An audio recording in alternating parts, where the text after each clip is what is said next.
welcome to the Abuse Cartoons live stream. And I just realized I haven't gotten any cartoons out. Getting back to it after the holidays. Let's see here. Alright. So a little behind the scenes. I missed a step of my setup. So I hope everyone had a good Christmas weekend. And that it's not too terrible. My daughter in California said she got some bad snow that knocked out the power at the place that they were having their holiday, so they had to leave a day early because there was no electricity. So that doesn't sound like fun. So I guess the west coast is getting hit in America. But nothing here. It's just cold. But back at it. So yeah, this is the little kind of downtime between holidays here. So Christmas isn't such a big deal. Couples and kids get presents, but not a huge family holiday. And we're headed towards the New Year, though. So the New Year is the big holiday here. So kind of the New Year's Day is a legal holiday, and then a lot of people take off the second and the third. It used to be everybody took off the second and the third, but things change. There we go. All right, so I will set this up.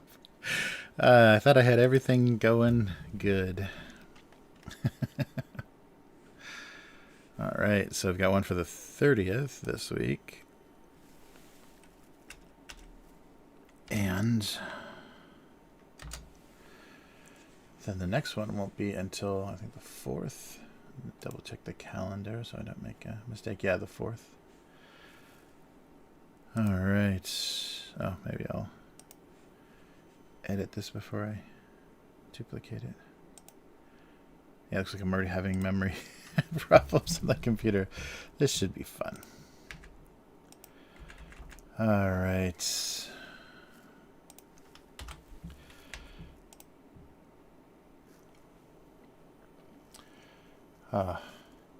Yeah, so I remember this is such a weird time because depending on your job, sometimes you're working a few days during this week because everyone wants to take it off. So when you're not working it, those were always the weirdest times, is the last week of December, like stuck in an office job, because you're down to very bare bones at the office. There's very few people there. Most people, used their vacation, and nobody else is working. So if you're collaborating with other companies or clients or whatever, there's nobody to talk to or nobody to even check up on. So you're just kind of sitting there keeping a seat warm at the end of the year. I always thought that was so bizarre, but companies can't let everybody have that whole week off. But yeah, that last week of December was so bizarre. All right, so let's duplicate this, and then we're all set.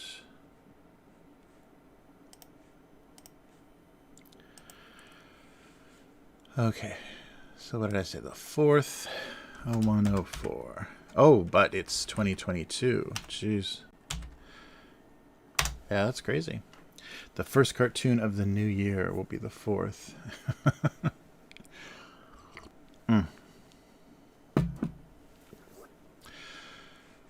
All right.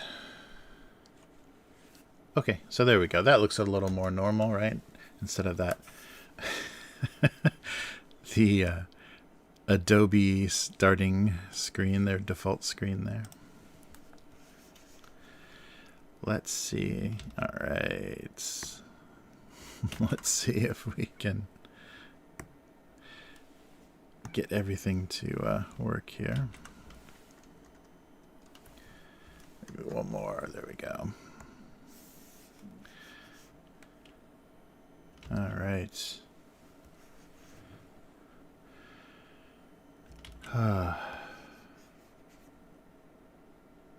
Whoa. Okay.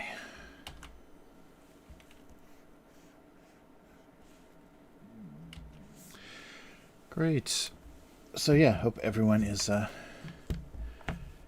doing well. I guess there's still... I caught up with my parents over the holiday, and I guess the the numbers in America, sorry, numbers in America are still not good, and I don't know how. I guess they have to like to confirm, what version you have of something of bad weather. I guess they have to like have it genetically tested. They may do it by the symptoms. Like if there's distinctive, symptoms, they may kind of, I guess, try to guess from there. But you probably have to have it tested to know which version you're dealing with. And yeah, so I wonder like what's going on. But the one thing that my dad was saying is nurses, especially like ICU nurses and a lot of healthcare workers, are just giving up. This is a prolonged giving up as far as quitting their jobs because they can't do it anymore. It's really, really brutal stuff. Like the ICU. Sorry. If you get somebody in the ICU that doesn't make it, you still got these protocols. It's not going to let anybody in there to say goodbye. So, they're doing Zoom calls and things. So can you imagine the last time you see your relatives is a Zoom call? That's like, oof. So you have to watch people go through that. And I guess if you do that too much, it just like, it wears you out. It wears you down. And they're not supporting those people, just like always. There's not, mental health support or anything. So they're just letting those people crack up. And the other thing is, as then people start to be unable to do the job because of kind of mental stress, they that puts the burden on the remaining people. So the remaining people are working 7 days a week, and they have to work even harder. So yeah, it's just causing this kind of cascade of people saying, "Yeah, I can't do this anymore. It's not possible." So I guess they should have saved all of that applause and all of that, cheering and admiration for this time. Like now is the time where this job is the most crucial and is getting the most difficult, not back at the beginning of things when everyone was applauding and cheering healthcare workers and frontline workers. Like that's not when you need it. We need it now, because this is when people are at the end of their ability to deal with it, to process it. So that was really depressing, because I don't hear, you don't have stories like that here so much. People push themselves pretty hard and don't talk, aren't going to talk about it at all, and wouldn't quit, even if they're like completely driving themselves, into a mental hospital. They would not quit that job. So yeah, it's different, very different mentality. But tough, yeah. That was hard to. That was a tough Christmas story, but yeah, very hard to hear. That's the kind of stuff people are going through. All right, is my pressure sensitivity on? I guess it is. All right. The memories. It doesn't look like I'm getting any thick to thin. Yeah, maybe. Yeah, so that's depressing. Let's try to stay out of the depressing category. Oh, man.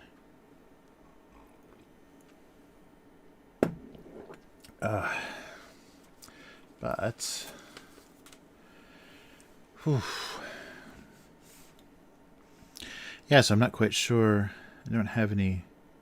It's a weird time. I guess I can try to do something about the weird time between the two holidays, because that is a strange downtime. And then as soon as New Year's is over, oof, that's it. It's the long haul until spring, when your food stores run out. If you didn't have a big harvest, you're going to be in trouble by March. Yeah, I can't believe like that used to be the way of things, and stretching food out to make it all the way. There we go. And you basically had to make it, all the way until the next harvest. It's not springtime. It's the end of the year. But I guess you could hunt and stuff to supplement a lack of food once the weather warmed up. I guess in the winter too, you could always hunt.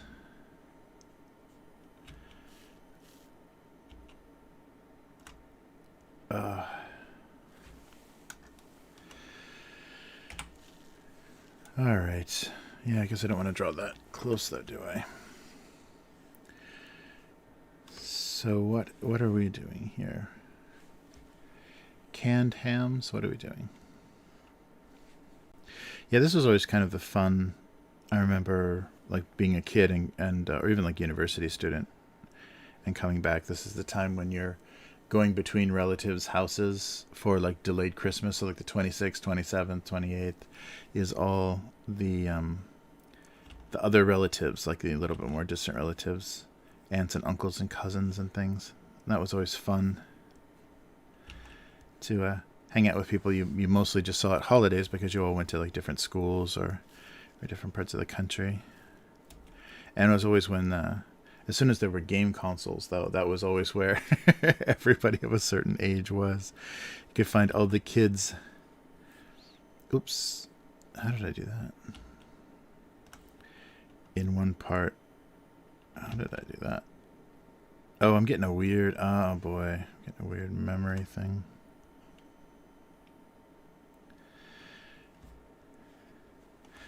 No, not that shape. But yeah. But it's fun. I love the all the variety of different relatives cooking and stuff. So you ate like 3 or 4 Christmas dinners over the course of this week between New Year's and Christmas and New Year's.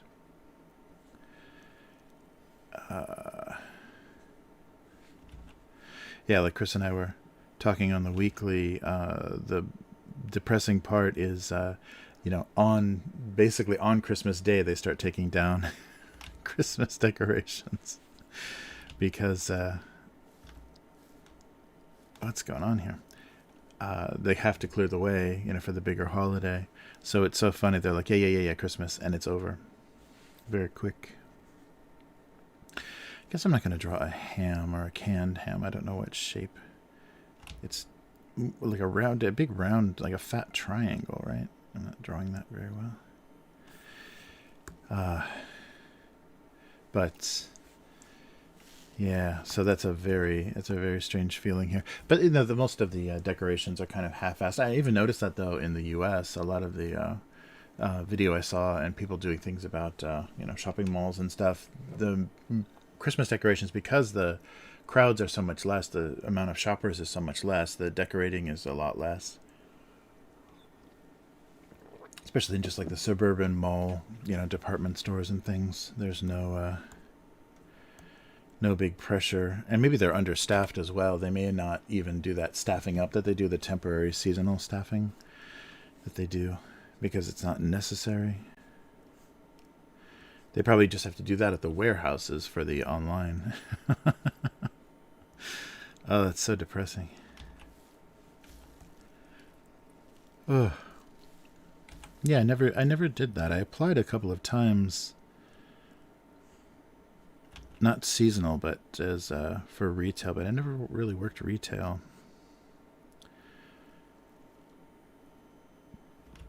When I was a high school kid, I played a couple of stores. And, they have you take those weird, like psychology tests. Like it's like 40 really weird questions about is it ever okay to steal? And if you saw someone stealing, would you report them? Like, those kind of weird tests where it's got like a weird range of answers. And who knows how badly I failed those. But yeah, that was all the rage in the 80s. Is those weird psychological tests for minimum wage jobs. I guess that's before all the drug testing became so standard. All right.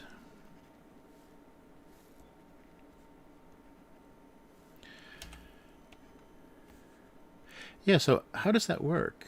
Can a company, so if you're in a state like Colorado, or one of the states that has legalized marijuana use, can companies still drug test you and then decline if you test positive for marijuana? That's weird. I mean, I guess they could want to test because it could be, for other things that aren't legalized yet. But yeah, I wonder how that works.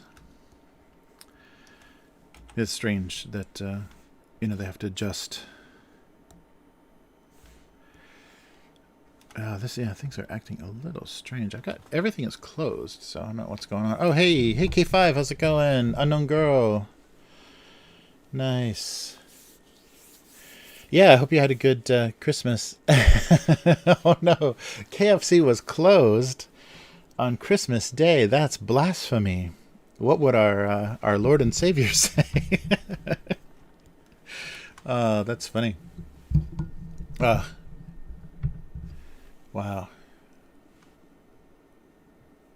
Right. Yeah, bet it's machinery and stuff. But if something's legal, I guess alcohol is legal too. And if if you were drunk, they could fire you based on that.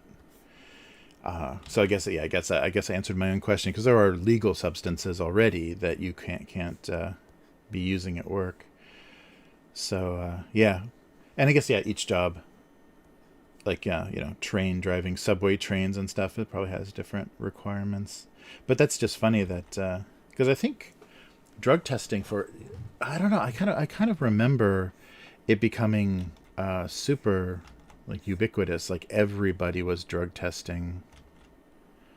Or it might have just been I might have just been applying for jobs because I did like hospital maintenance and stuff, and I know they drug test for that kind of stuff too. But I guess it's because you literally have access to stuff.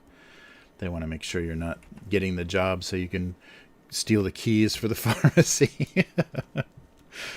Yeah, I don't know. uh,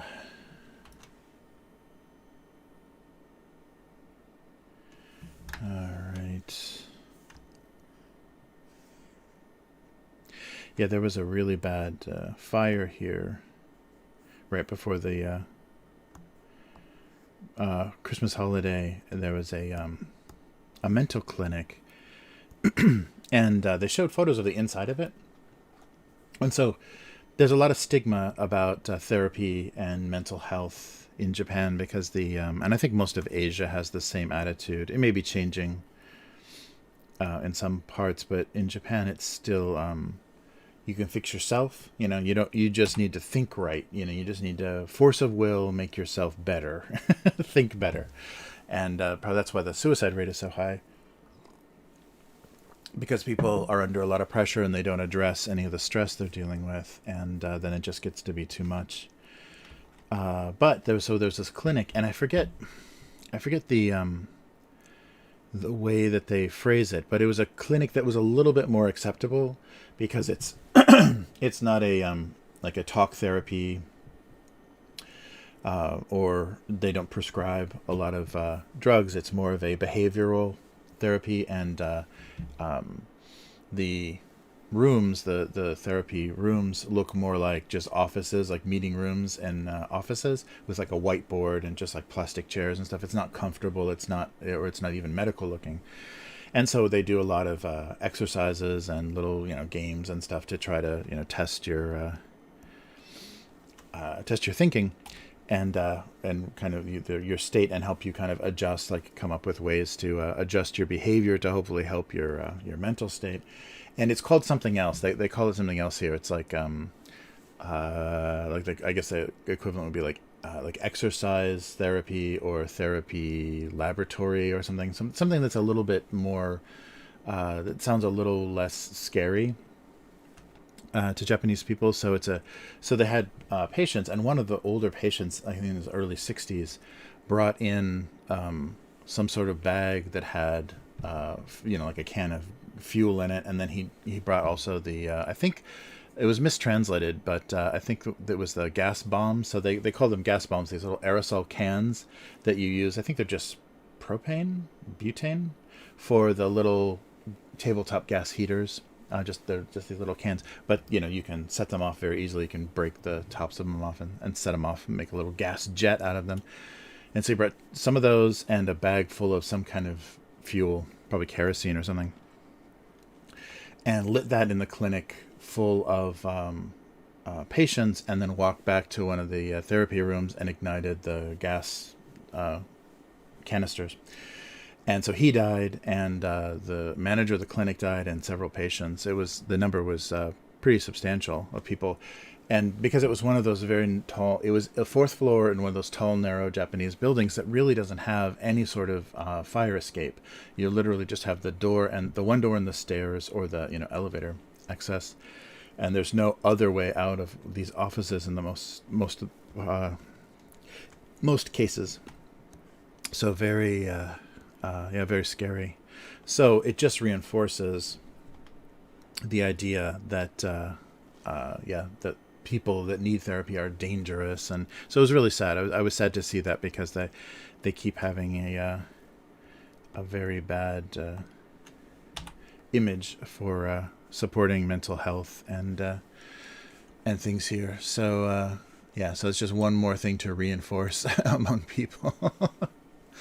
So that's too bad. And it happened right around the holiday.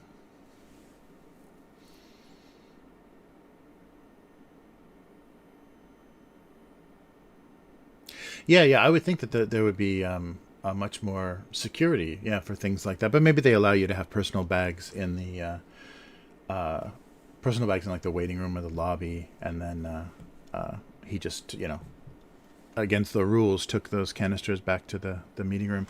But they didn't have, and he died, so they can't question him and find out kind of what the motivations were or what that was all about. So yeah, sorry. I'm trying to think of something to talk about, and all I have is all of these horror stories. But yeah, it's bad that those kinds of things are happening here, because it just reinforces for people that we shouldn't help these people. They're so they're so dangerous and in such bad condition. Yeah, I don't like the mentality here.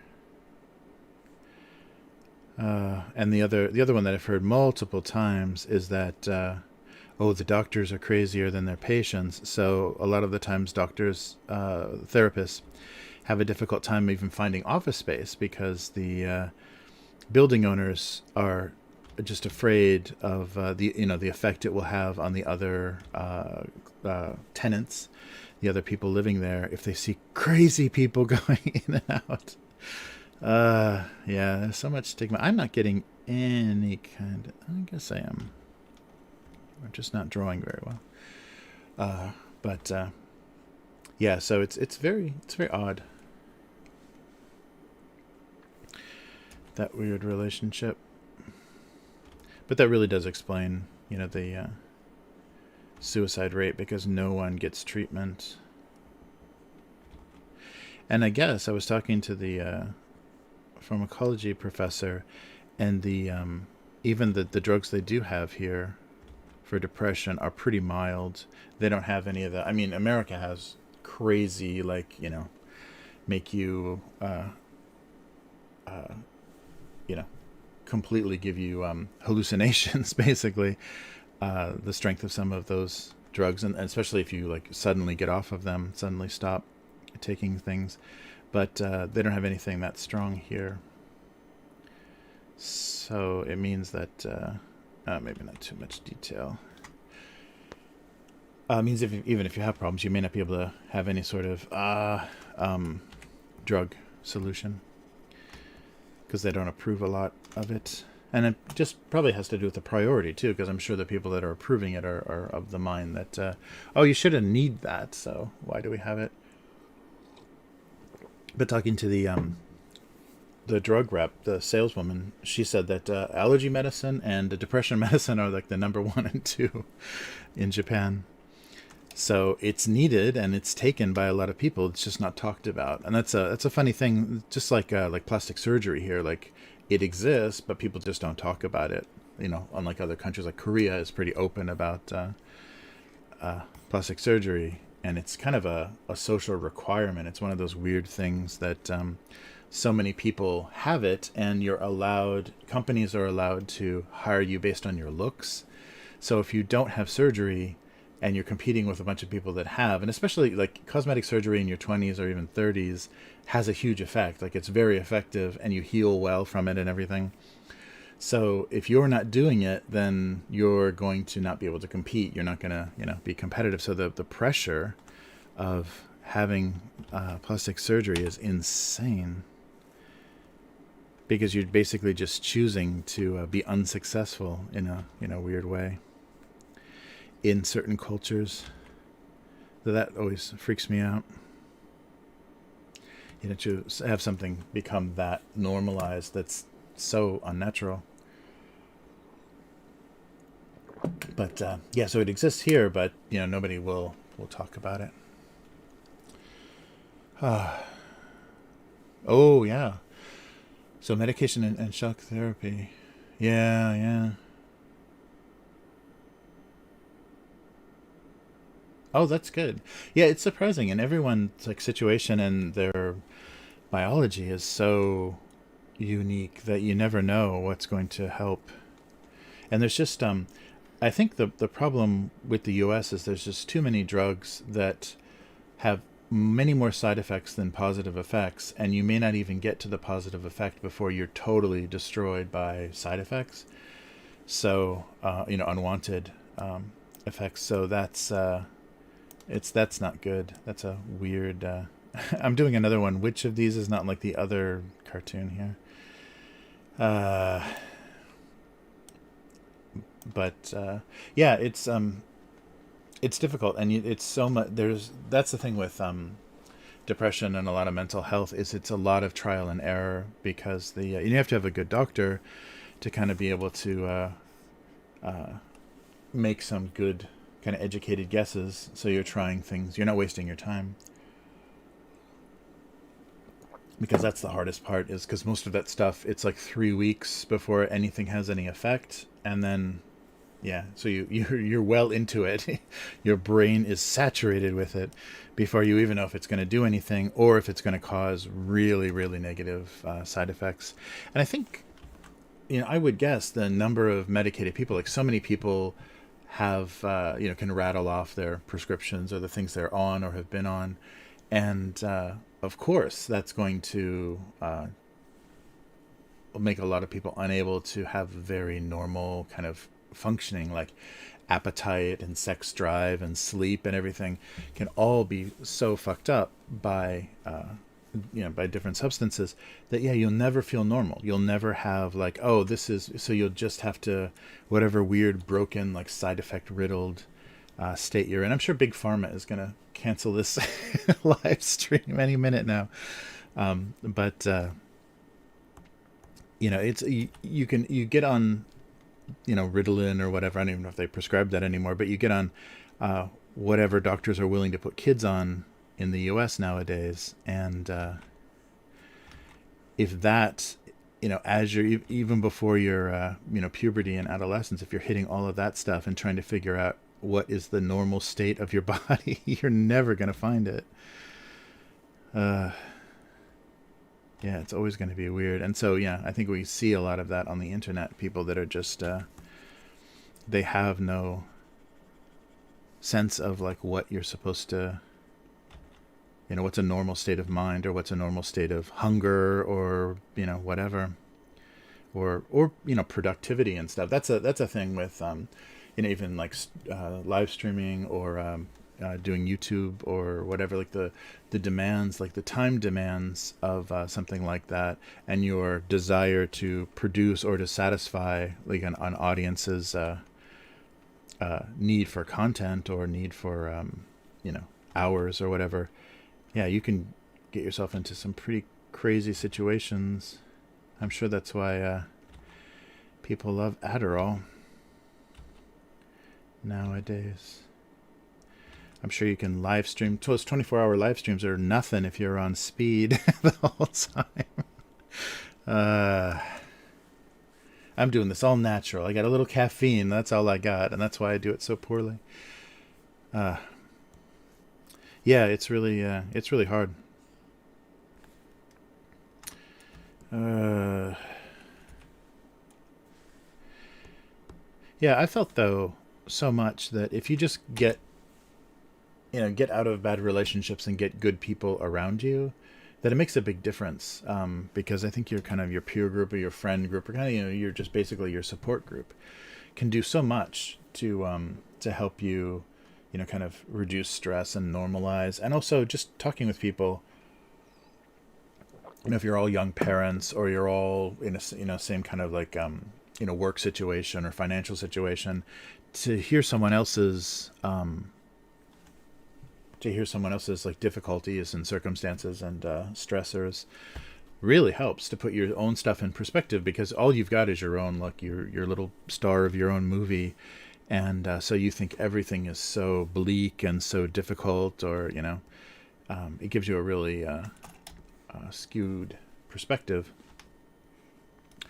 So I think, of course, in extreme cases, therapy and medication, but I am really surprised how much, and this is just like me, mostly like my experiences being abroad, and it's really hard to find any kind of peer group as an expat in a foreign country, because the selection of people, like the range of people that choose to leave their country and live abroad, is pretty weird.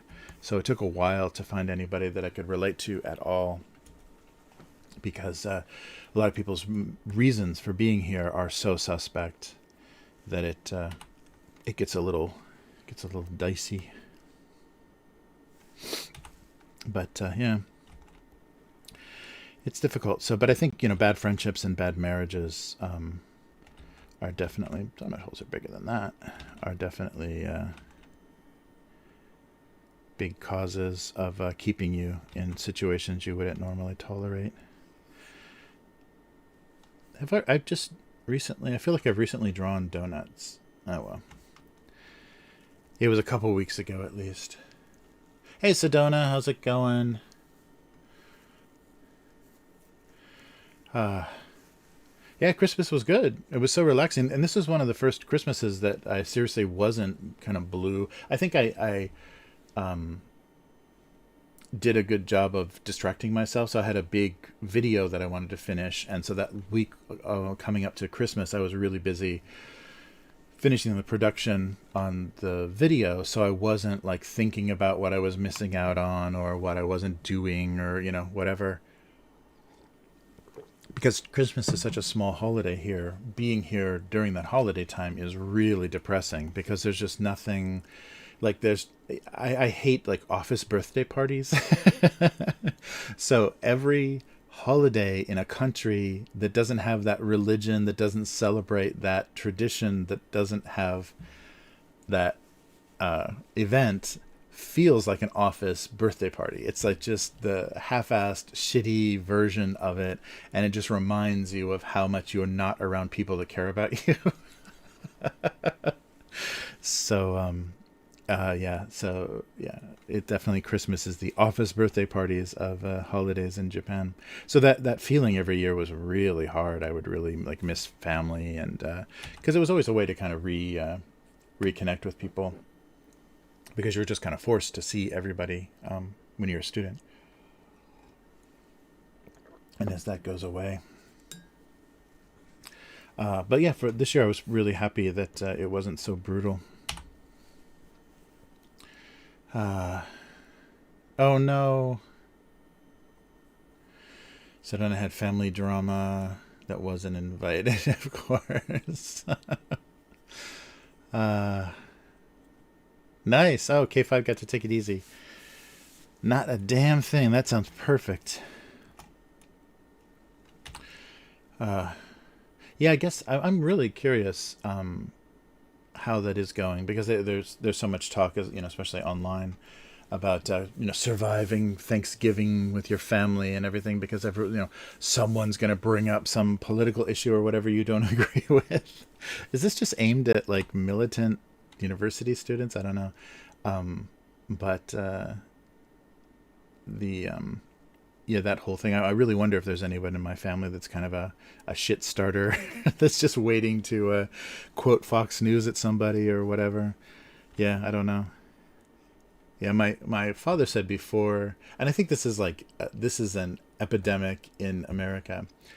That his father, my father's father, my grandfather, before he died, was becoming a real like Fox News, yeah, not advocate, like a disciple or inductee or whatever, like because most of the retirement homes and things, that's all they have on. I wonder if like News Corp pays all those places to just like lock the televisions all on Fox News, so you've got Fox News like just on 24-hour news cycles in any of the day rooms or anything. So all of the old people are just they're getting all full of angry conservative opinions. So I thought that was really funny because he was surprisingly a liberal guy, in ways, in certain ways. Like he was a police detective, so of course he had he was very anti-drug, and anti just anybody that is up to no good is just a scumbag. But surprisingly, like his views on race and stuff were surprisingly liberal for the stuff he had to deal with. And I guess of the part of the country that it was still mostly like the poverty was still a lot of white poverty because it was closer to Appalachia than it was to any like major cities. So they got a lot of yeah, they got a lot of people cooking meth and stuff, and that's usually white folks. Oh, let's see. So, yeah, anti-shot. uh,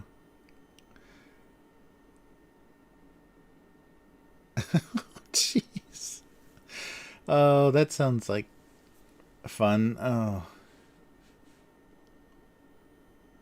wow.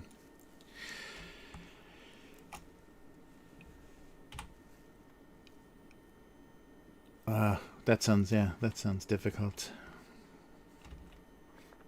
Yeah, there's so much, yeah,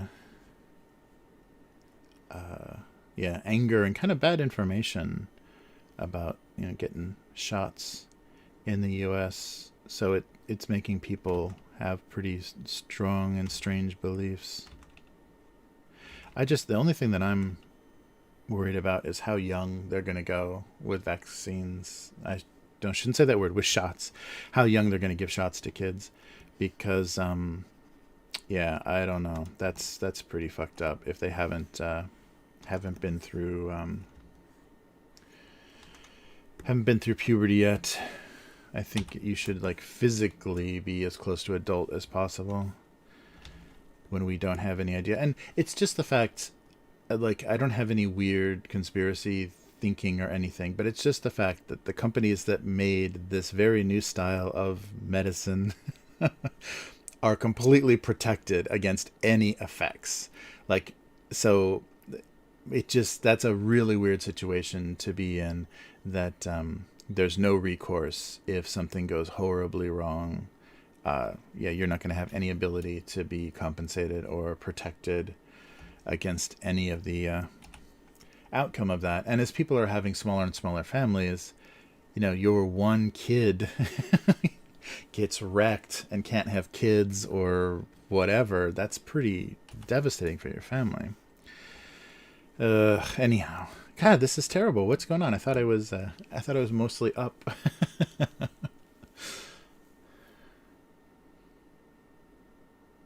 Oh my gosh. Yeah, this is a really weird time too, with with this invisible enemy. It's a really weird time for like hypochondriacs, and it's almost like, so when people get really rich and comfortable, they tend towards like a Howard Hughes kind of thing. They tend towards germaphobes, becoming germaphobes, and very OCD, and like washing their hands and touching light switches. And so invisible things that they've kind of controlled their life. They've done well in life. Nothing is threatening them, as far as they live in very safe conditions. So then they start to fear invisible things. And we're seeing this weird kind of opposite of that, where people are not secure, but fearing, like, fearing medications and things. I guess that's always been the case. It's like people that are, kind of working class, or just even closer to poverty level, they fear doctors and big things like big treatments and stuff, because they're there's enough history of that going wrong. But yeah, very strange. Wow. Oh, cool. An American girl that lives in China and Japan for the past 10 years. Wow, and makes YouTube videos. Wow. Yeah, yeah, yeah. Oh, yeah, yeah. Yeah, so since she looks very Western but knows Japanese, she will catch Japanese people talking about her all the time. So I'm very curious if you ever heard anyone talk about you as you walk by all the fucking time. There is a certain, so most Japanese people are very quiet, and don't have strong opinions, don't want to have strong opinions. There's a certain kind of Japanese person, and a lot of people as they get older kind of tend towards this.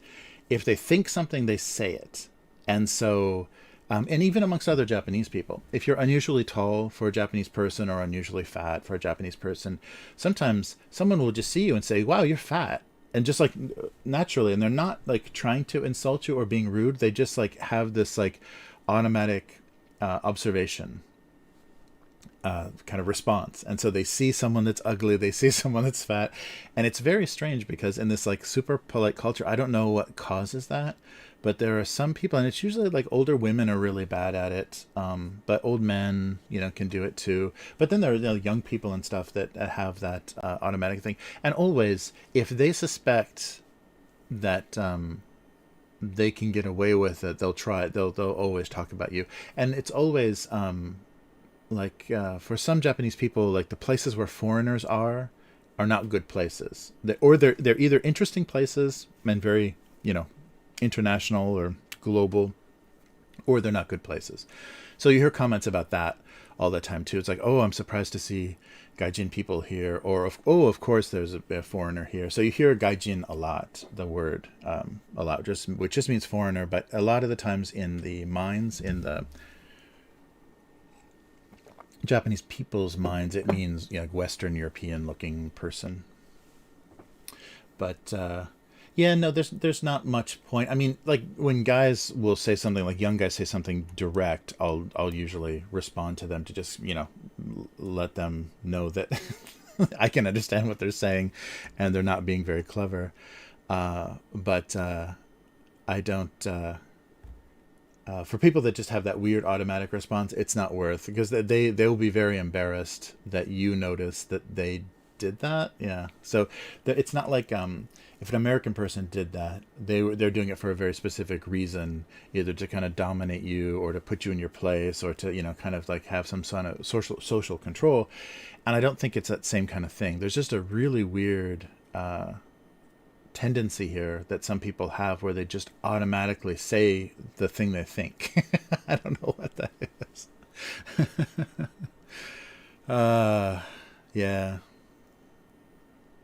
So yeah, it makes you self-conscious. I mean, when I was first here, I was really hyper. I mean, I never had like any like body dysmorphia, issues or anything growing up. Like I never felt strange or like physically odd or anything. But here you do feel like that right away, because nothing fits. Like if you're not a tiny guy, like the little tiny guys that come here, love it, because they can wear all the Japanese like designer clothes and everything kind of fits them, and it fits them better. They don't have to buy kids clothes, because there's some guys that come here because they were basically wearing like Gap kids sizes. And so they come here and they're normal size. And a normal size, Western, North American or European comes here, and they are at the top or a little bit beyond the biggest size range. So you feel just gigantic and crazy, because crazy out of place, because like the standard guys, like waist size here is it's a little tiny kid size, and guys don't have a lot of muscle mass here. They're very thin. So it's odd. It's like very odd to feel just so giant and clumsy. And so you just feel, yeah, you never feel normal. And so that, plus people making observations about you all the time, was a very weird thing to get used to. You just have to get used to people staring and people making random comments. And a lot of the times there are some people that hate foreigners. That just like in America, it's like, oh, you're ruining something. You're responsible for this. You're criminals. You're no good. You're stealing money from our system. You're parasitically living off of our system. And none of that is ever true, but people have those ideas. So just being different, and also during the pandemic, like if I don't wear a mask, like if I wouldn't wear a mask, people freak out. Like not freak out, but like everyone is looking at me. If I would get on it, if I like literally like took off my mask and put it in my pocket and got on the train, everybody would stare at me the entire time. Because not only am I a foreigner breaking the rules, but I'm a foreigner that probably is responsible for bringing it here. That kind of mentality. So just the homogenous society, the homogenous group of people, you stand out. And that Japanese saying of the nail that sticks up, gets hammered down. They want everything to kind of fit the social order. And because Japanese people aren't really genetically similar, like they're very mixed. Like Japanese people have a lot of mixed origin, but it's the culture and the society and the kind of atmosphere and practices of the culture that kind of bring people into line. So the only way to reinforce that is to have a very conscious kind of rejection of things that don't follow. So, and that explains why, there's 100% mask compliance here, because only someone like a drunk guy or some, Yankee kid, some, punk kid that wants to show off, won't wear a mask. And it's not, it doesn't have it's not making any big statement or anything. And eventually that person is just going to be like, slowly pushed out of doing anything. They won't be allowed to do stuff in any kind of social disruption that kind of happens. It's like, yeah, fine, you can do that, but yeah, you're just gonna be kind of gently kept outside of things. So it's funny.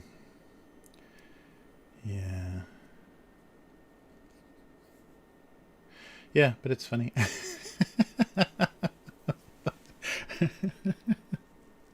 Oh yeah, right. I heard that in Los Angeles too. People talking about me in Spanish because I had a little Spanish in high school. So yeah, but yeah, it's weird. And you kind of get used to it. And you also know, you get used to like the normal range of observations that aren't really rude. They're just kind of they're just kind of ignorant and innocent, of people that don't interact with a lot of foreigners.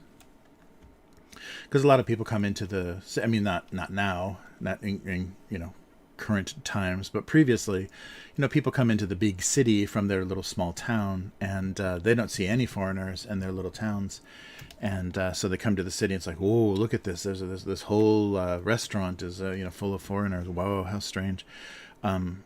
So they have reactions to those sorts of things, but for the most part, it's not malicious. They're not trying to insult you or anything. It's pretty rare that someone like goes out of their way. There's some really bitter, really racist old people that will try to harass foreigners, give them a hard time. And I was on a train with a really weird situation. There was a group of very mixed, so probably like international students, maybe like university students or something, but from all different countries. So everyone was very racially different, but they're all foreigners, all non-Japanese. And some old guy, I couldn't tell, he might have been a little drunk, just to give him a little bit of courage, but he was playing this weird game where he kept kind of harassing, getting really, really close to this Indian girl. She was kind of curvy, and the group was trying to figure out what was going on and trying to protect her, and it was very strange. And so then once they directly confronted him and were trying to tell him, sit down, please, sir, go over there. Like one of them gave up their seat for him to sit down and say, please, sir, go, go over there. And he was doing that really weird thing, like the equivalent of like, what's this? What's happening? Oh, you guys these foreigners are so strange. They're acting so strange. So he got all like weird and loud and dramatic. But he had gotten to the point where he was like, they let the girl that he was kind of harassing sit down, and he was standing right in front of her and like touching her knees and stuff. It was really, really bizarre.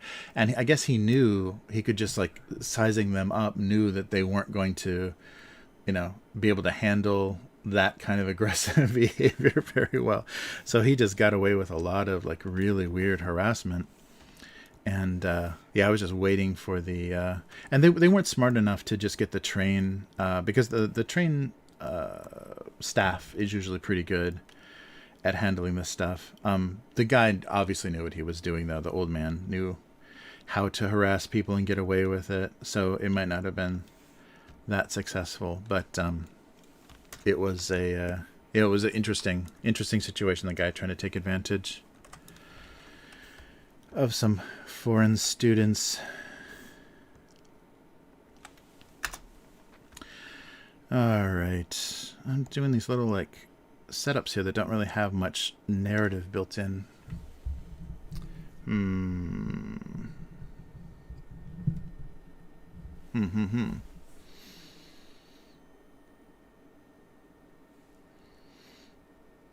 Oh, cool. Oh no, this is just I was trying to draw like one of those diner coffee cups, or like sometimes like donut shops or whatever. They have those thick, chunky coffee mugs with the tiny handles. Yeah, that's just my my diner coffee cup shape. It's not very. It's kind of exaggerated, but they have tea bowls. They have so the like a traditional, like probably the most traditional Japanese shape, bowl shape. I should maybe zoom in. It does kind of look like that. It's earthenware. So for the tea ceremonies and stuff, you'll often see this this kind of tea bowl. Come on. So the very wide bowl. Actually, the base is not that narrow, but it's got this little recessed base like this. So you hold it. You hold it here. Your little fingers are here. And part of the ceremony is rotating the bowl, the tea bowl itself. So if you've ever seen that ceremony where they whisk the tea with a little bamboo whisk, and the tea is kind of a frothy green, the mate or matcha, matcha. I'm drinking too much mate tea. The matcha tea. So they whip that up into the froth, and then they turn the bowl and they hand it to you, and then you turn it back the same number of ways. So this kind of like more earthen. I mean, there's more refined versions of it, but a lot of the ones that I've seen are very natural, kind of earthenware. So you hold them like that, or on the bottom as well. You can oftentimes you'll be past it that way. But oh, nice! I'm on the same layer. But that's a more traditional, Japanese cup. And then the little sake cups and stuff too. It's the other thing you'll see is those, make a new layer here, is those bottles.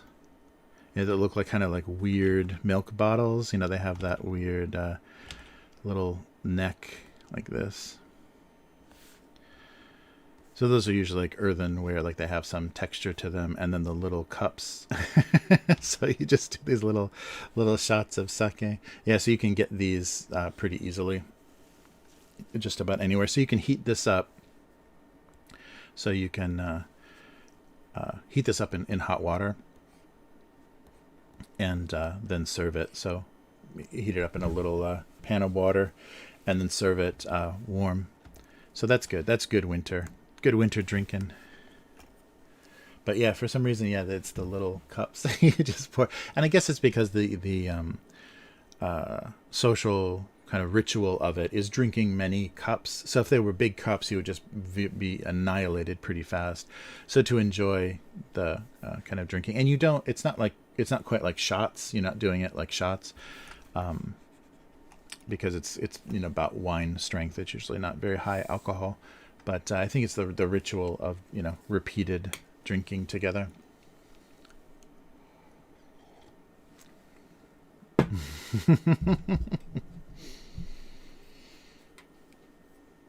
Oh, sorry. The one I'm drinking. No, the one I'm drinking out of is from Costco. Yeah, no, it's just a big wide. It's really hard to find big coffee cups here. So this is just some kind of like weird kind of Spanish, like Moroccan looking cup. Yeah, so it's not particularly. It's actually more like North African or Spanish, like Basque Spanish style than anything else. It's just, sorry.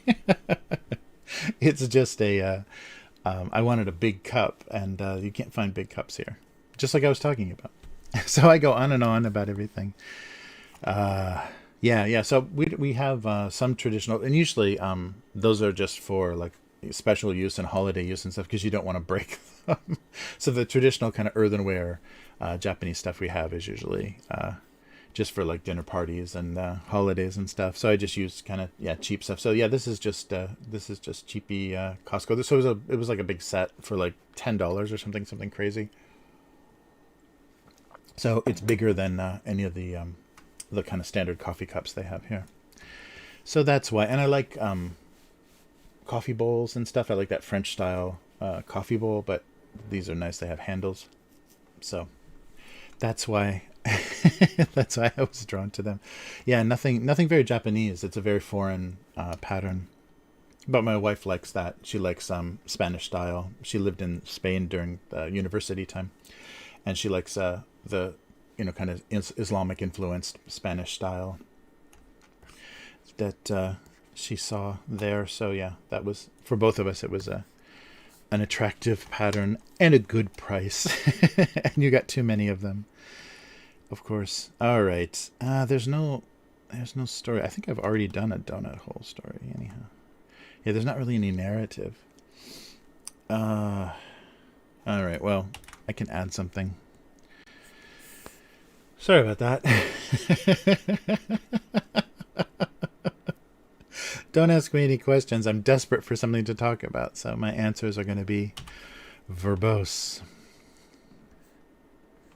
Yeah, they make a lot of Japanese stuff that looks pretty traditional, but they do it a little stronger so that it'll handle like dishwashers and like everyday kind of use. So that's nice. It's really expensive, but it's really beautiful. You can get some nice daily wear, very traditional looking Japanese stuff. Ay.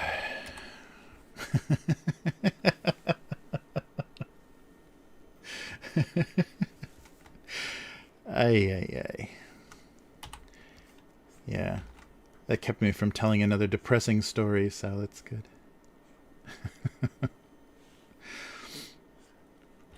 Oh. But yeah, so it's funny, and that's a hard thing to get used to. I think my daughter, when she would visit, like she was a tween basically a lot of the time when she was visiting for summers in Japan, and she started to notice that, especially as she was like going through her adolescence. She started to notice that and get self-conscious, and I think that's probably being a foreign, like having a very different body type from Japanese girls and going through puberty would be very difficult here, because you'd get a lot of extra attention, a lot of negative attention, and a lot of comments and things that would just make you constantly uncomfortable. So you would feel not normal all the time. Like it would be a little too like a little too much. So yeah, that's funny. That's not Here that would be very difficult, but in the U.S., you go to school, especially going to school in L.A., there's so many different kinds of kids, and yeah, it's not an issue. I guess because there's not such a hyper focus on body types and things, and like I said, you get noticed. Any small differences that you have get noticed. But yeah, in the U.S., it's a bigger range of kinds of people is tolerated, or is seen as normal at least. All right. Yeah, it's funny. Yeah, I'm always surprised though. As a foreigner, unless you've been studying Japanese the whole time, like your whole life, in anticipation of being here, and are approaching it very academically, and actually like have become a professor or whatever, so that you are uh, have a really wide knowledge of the language. No matter what kind of level you're at, you're always going to be bullied by native speakers with with their Japanese, because I had a coworker who she had been studying probably since like second grade or whatever, had been studying Japanese for a very, very long time, or maybe at least since junior high school, maybe like elementary school. So she could read and write very naturally at a very functional level. But every time she was interviewed, there would always be some older guy in the group that was interviewing her that would just harass her with words he knew she wouldn't know. So probably like weird, dialect words, or just very unused, very old-fashioned words, or something that's like very strangely formal or technical. And she said there would always, once you started to feel like any kind of comfort or uh, kind of capability in an interview, there'd always be some old guy that would just like start whipping out some really obscure Japanese just to like put her in her place. It's like, yeah, your Japanese isn't that good. So that's very, very strange. Yeah, but I noticed that too. I went to see a kind of traditional, like old-fashioned Japanese comedy show. So rakugo has this like long tradition. You probably have seen it. So it's a guy in not, I guess, kimono. Yeah, I guess he's wearing. So it's a guy by himself in a kimono that kneels on a pillow, and usually his only prop will be the sensu, the Japanese folding fan, but he'll use that to like be chopsticks, or the telephone or whatever. There's all these like formalized gestures for what things represent, and it's basically like a comedy storytelling tradition here. And so there are some foreigners that have the apprentice under kind of masters of this. So it's all of the traditional Japanese arts have like an apprentice master kind of relationship, and the apprentice time is very long. Like it's like 20 years or whatever before you're actually going to be at any level where you can start to have respect, or start to have your own shows or your own theater or whatever. So it's a long, kind of brutal, punishing time. So that's why a lot of the traditional arts are kind of disappearing, because modern young people don't see the point of doing that. It's like, what, I'm going to be 40 and still what? This is insane. So yeah, so I went to see this show, and there was a tall, very tall foreign guy who who bleached his hair blonde, I guess to look even more foreign. But he was very good. He was studying the art, and you could tell he was still a little rough, but he had really good technique, and he, formally kind of imitated everything, and did a very good performance. And it's a lot of very standard, just like the theater, like kabuki, and a lot of the traditional theater. There's traditional stories that they might tell. So you'll hear like a different interpretation, a person's different interpretation of these very traditional stories. And so you hear the same story again and again. So kind of like jokes, kind of like old vaudeville, who's on first, kind of stuff. So you'll hear different performers' interpretations of these. And he did a traditional one that I've heard before, that he did well. It was very funny, and he put his little touch on it and everything. And then after the show was over, they were all sitting together, kind of having a little, just after show discussion with the audience or whatever, because it was a mixed. It's very rare to have like a mixed group of these people performing, and they really bullied the hell out of this guy. It was really weird. So they didn't want him to think he did too well, and that he was part of their group, and that it was very strange. So I felt really, really, really sad for him, because you could see, like, if he would have been accepted, or if he would have felt some sort of, kinship, or that he was on a better level than he thought he was, that it would have given him, maybe too much pride or whatever. So they just bullied him in this little kind of Q&A thing afterwards. It was very odd. So it felt a little racist, but I think it was just the kind of how that culture works, how the masters treat the novices kind of thing. Yeah, I don't know. But very interesting. That was very funny. The thing, though, that shocked me the most, specifically at that show, because I had my seat was in like a weird corner. So I had this weird angle where I could see people walking off the stage. I was like at the edge of the stage. And so I saw them like walk out of the spotlight and go, go off stage. And the thing that all of the performers did, and it may just be a thing, because I haven't seen a lot of like live comedy, even in the States, but they have this, kind of presence and this character that they're playing, and they have this atmosphere. And as soon as they're out of the spotlight and they feel like they're off stage or no one can see them, it just goes away. And these performers look like the Walking Dead. That was so strange, because they were so lively and so, entertaining and charismatic on the stage. And as soon as they turn that switch off, it's just like, it literally is like a switch that they turn off, and they're just like expressionless, kind of jaw hanging open, dead-eyed, walking off the stage. So it's very funny. Maybe it's like so much energy or something to maintain or to do what they're doing. But that was very shocking for me. Like, oof, oh man, I'm seeing something I shouldn't be seeing. Like, they should have extended the edge of the the screen, by the edge of the stage a little bit more. I shouldn't be seeing that happen, because it's really shocking to see, the performer like stop performing. But I think that's very, very common here. There's just they don't want to. And if you've ever seen Japanese sumo, there's in the sumo tournaments now, there are some pretty competitive Bulgarian, and now of course Mongolian sumo wrestlers.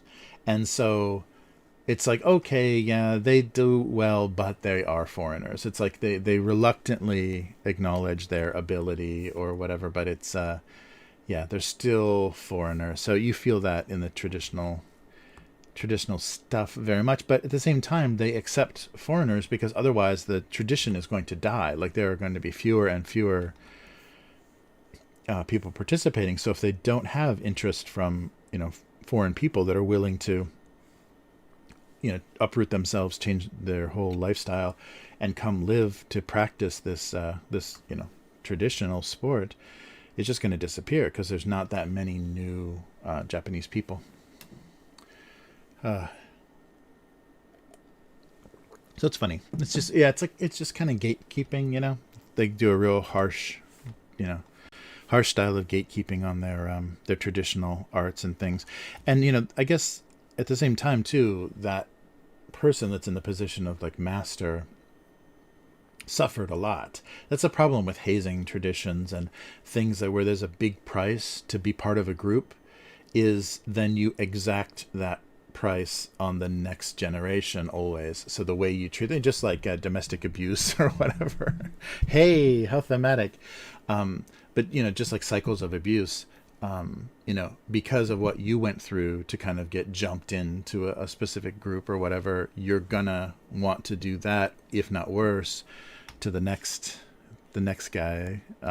So yeah, I think that kind of stuff exists, and I guess it functions in a way to maintain a certain whatever whatever. But yeah, it's losing its relevance, or it's losing its, people aren't tolerating it. Maybe not relevance, is people are losing their tolerance for that kind of stuff.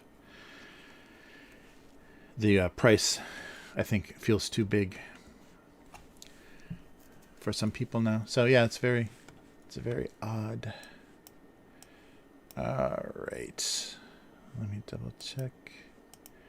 Everything's okay. What's going on here? Oh, there we go.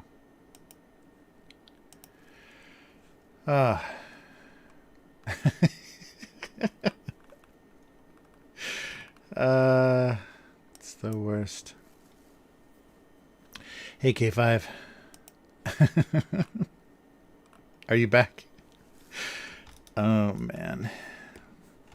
Yeah, you got to be careful with the questions you ask me. I have no idea. I have no idea what you're talking about. Oh.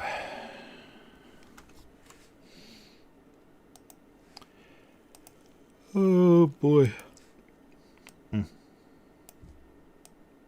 Yeah, let's try a little bit of this. Yeah, see, the lines are going to get a little too thick.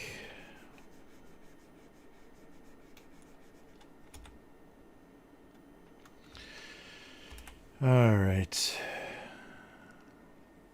Oh, yeah, now it's a little off.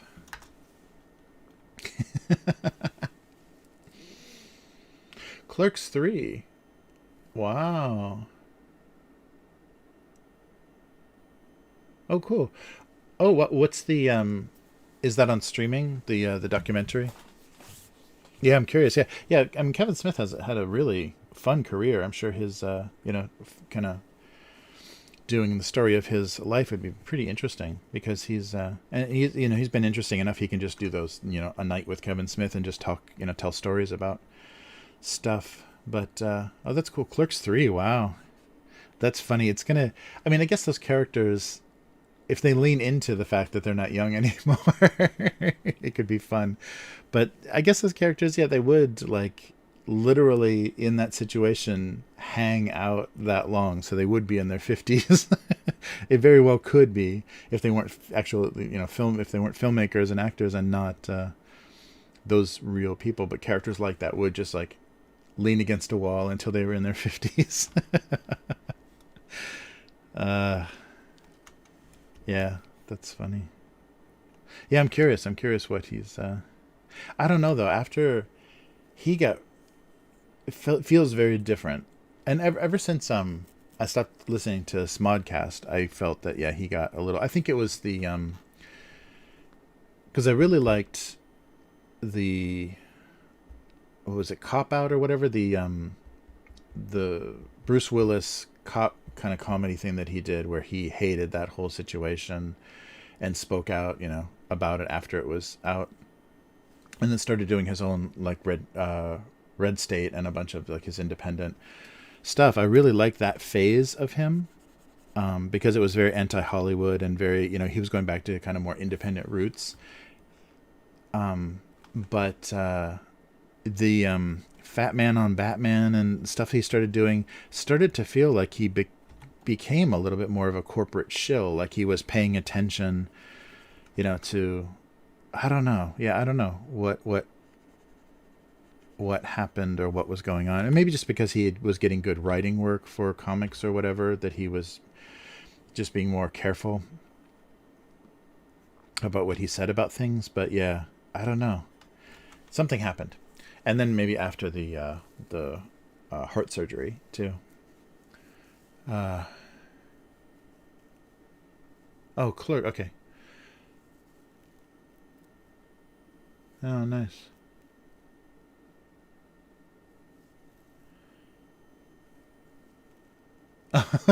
Jason Mewes is on Twitch.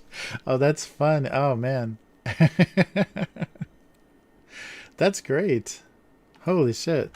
That's so bizarre to, like, have access to people, because, like, somebody streaming on Twitch is like them. I mean, they're in front of a green screen or whatever. Like, there's a little bit of artificiality to them, but you're having access to them. Like, there's not a a press agent or a handler like off camera when they're Twitch streaming. So they're just going to be in a very natural state, and they might get high on camera and just like be relaxed and say stupid stuff, just like I do here.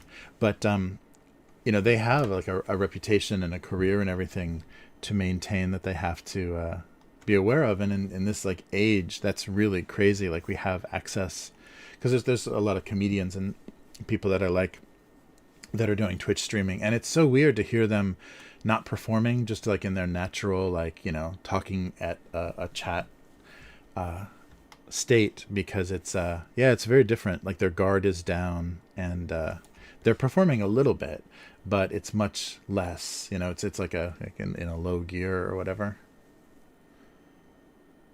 Yeah, but if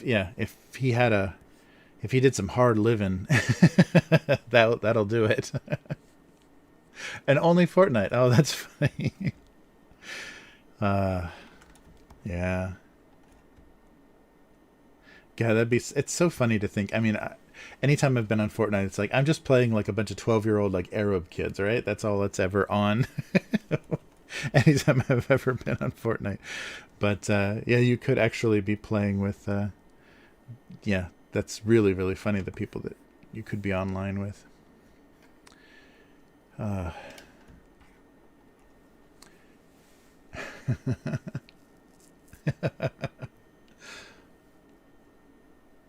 Mm.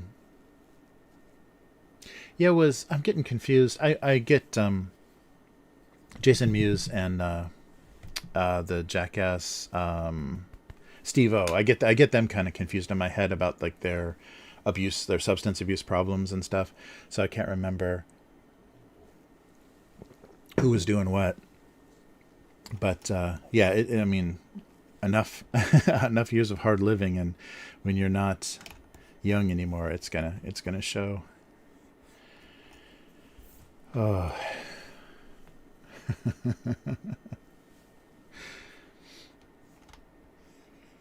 Yeah, that's funny.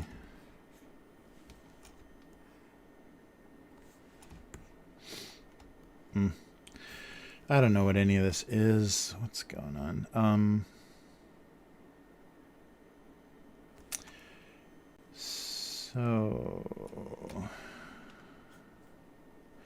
So like writing a letter in, that doesn't make any sense.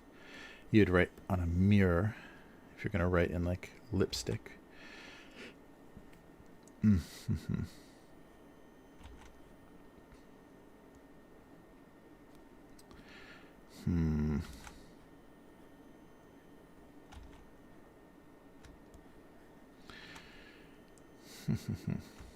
A little bit bigger.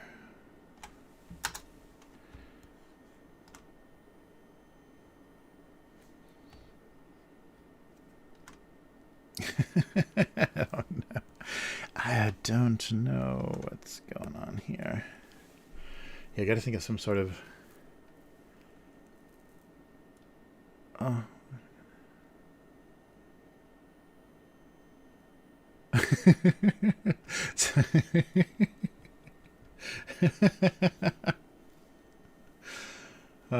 Yeah, it's funny. I love the rage quitting kids, or the kids that just like love to spew racial profanity and everything. Yeah.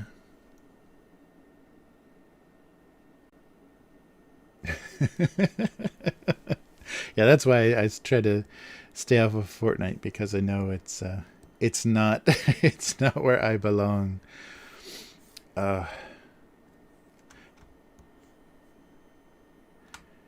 No, that's too thick looking. Oh, yeah, I'm still so surprised. That game is amazingly like taken over the culture. It's definitely impressive, and it's one of those things, I think, like World of Warcraft and stuff. It's really going to be hard to duplicate. No one is going to be able to find that formula again. What was I was just watching someone. There was a YouTube video, but they had their their play recorded, and I don't know what they were playing, but there was something that was like Squid Game. It was just like a a modded game that you were in the different scenes from Squid Game. So I don't think it wasn't Fortnite. No, it definitely wasn't Fortnite because the characters themselves were not were very altered. But it's amazing though that now they're not building game. Well, they still are making games that are a set experience or a set online experience, like that has a narrative and a world, and you're on a side and you're doing something.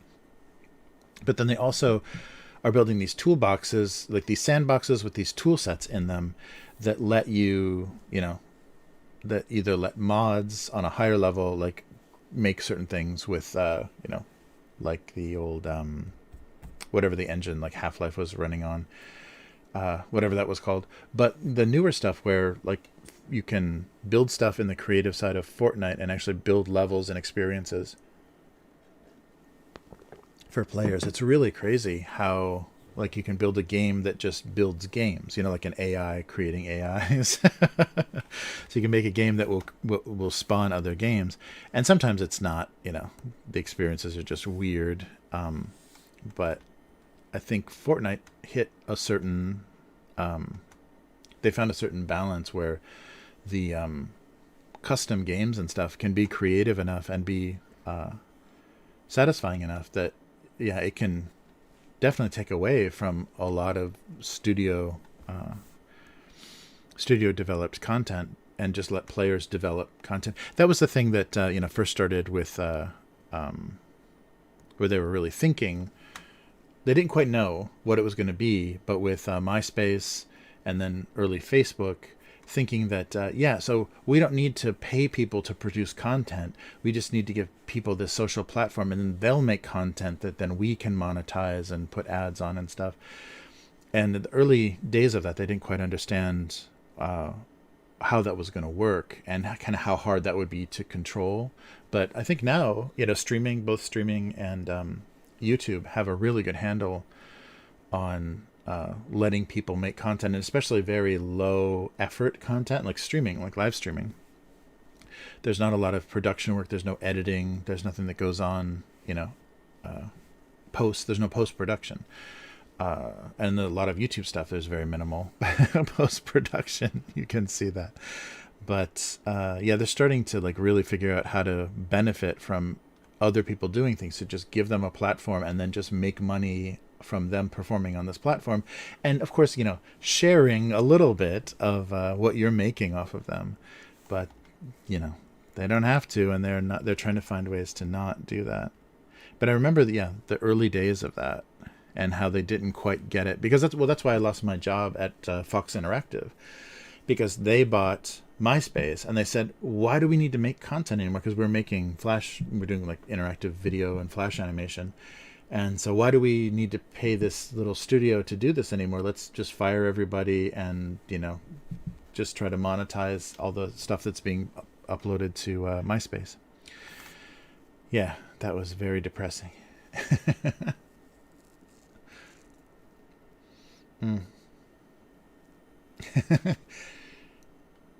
How's it going?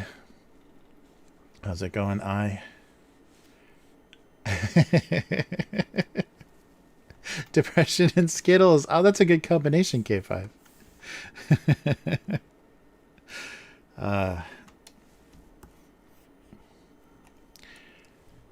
Skittles. Yeah, there's nothing here like Skittles. We gotta import that stuff. All right. A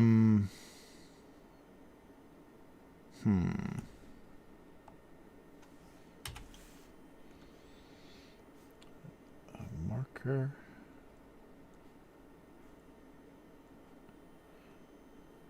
I can't even draw this in the right perspective. Kind of looks like a marker. Looks more like a whiteboard marker, but that works. Oops. Am I on the right layer? Yes. Come on. Okay. Oh, I've got two selected. Sorry. Stop. There we go. Oh, all right. So maybe I don't need these guys. Unless that could be a box of markers. I don't know what's going on. Oh, airsoft. There you go. Nice. Yeah, they always at all the toy shops and the hobby shops here. They always have the big glass cases of the airsoft. It looks like an arsenal. Like those look. They don't have anything to distinguish them from actual firearms, like the orange caps or any weird coloration or markings or anything. So yeah, it looks like a big arsenal at the back of every hobby shop. But those are some good looking air guns here, and very detail oriented. Like they replicate the real things. Good. Oh, and they have the so they shoot the little pellets, the little like plastic BBs, and you can get ones that are the glow in the dark. There's another word for glow in the dark, but they glow in the dark. The glow in the dark plastic, and you can get an attachment for the barrel. Maybe some guns have this built in, but you can also get attachments for the barrels that'll flash like a little strobe as you're firing, so you get tracer shots. So the little flash of light as you're firing the little BBs will charge the glow in the dark of the plastic, and you get little tracer fire. That's pretty cool. Hey, Michael Scott, how's it going? Oh, wow. Are you in North America, Michael Scott? Or are you in Australia? Where are you based? That's terrible. Yeah, I heard nothing but fear from friends and relatives over the holidays. Like they were reluctantly doing holiday stuff. No hugging, no handshakes, just hey, how's it going? Masks from across the room. So definitely affected the tone of the holiday. But yeah, I didn't hear anybody directly with anybody that had infections, but my I heard people working in clinics and stuff that said they've had several cases, like just during the course of the week they'll get several positive cases, so it's going up.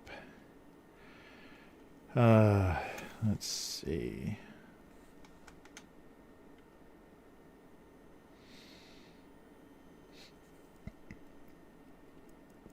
Is chapstick one of those words like Xerox and tissue or Kleenex? Kleenex that, yeah, it's too much of a brand name, but there isn't another good.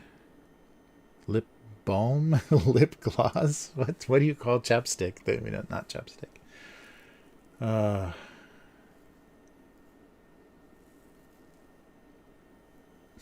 Oh, wild berry. Nice.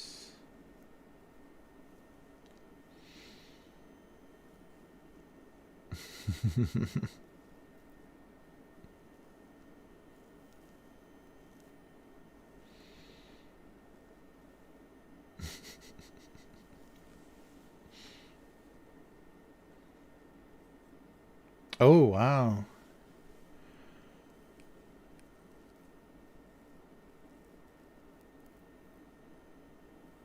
Oh, that sucks. Yeah, lockdown. Yeah, I have one of the guys in the game group is from Australia, and his mom has cancer, so he had to go back. Um, and it's holiday time too. But yeah, he hasn't said like what kind of quarantine stuff he's had to deal with. But with something like cancer, you don't want to have to like wait 2 weeks or 10 days or whatever before you see someone if you're worried, about how long they've got. Lip gloss. There we go. Yeah, shiny beeswax. Ah, yeah. Lip balm, lip gloss. Yeah, let's see. Oh, wow. Yeah, that's right. Those things get really expensive because they're so well made. Crazy. All right.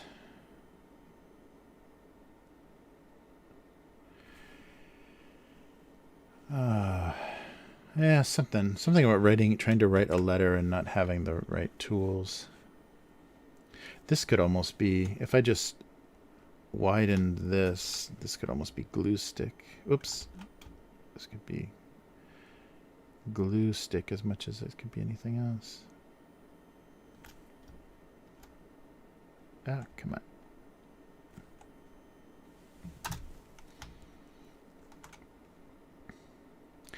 Yeah, that almost works. Yeah, I gotta stop though. Just gotta draw things better instead of naming what things are supposed to be in the cartoon. It's like those comedians that do impressions and say the name of the person they're doing the impression of at the beginning of the impression. This is so and so. Oh, okay. All right. Yeah, I should do some more. Something with a little more motion or kind of disaster in it. Let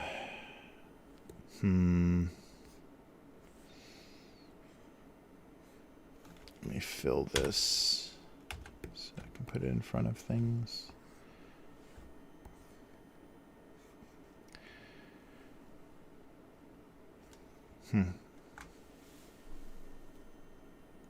Yeah, right. Shiny letter. Yeah, so yeah, the joke will be nothing to write with.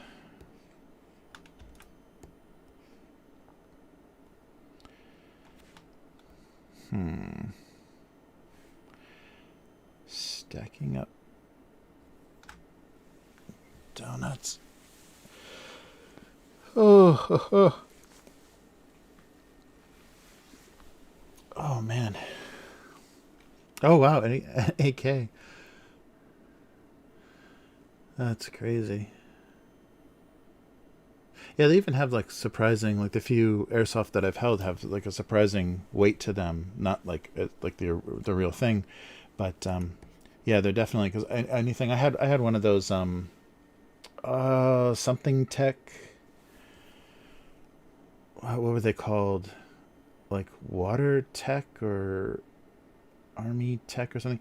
Those 80s like I had a M16 squirt gun, but it was battery operated, so it shot pretty far. It was pretty powerful and it shot pretty far.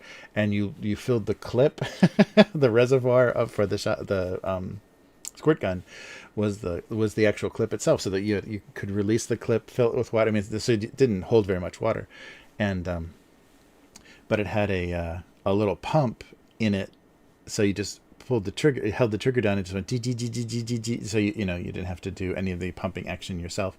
But that was super light. It was ridiculous because it was just hollow plastic, but it looked really good for when I was 8 years old or whatever. That was the coolest thing ever. But yeah, I remember they made those, the motorized, I guess, yeah, motorized squirt guns. All right, I'm gonna have to Google that. 80s.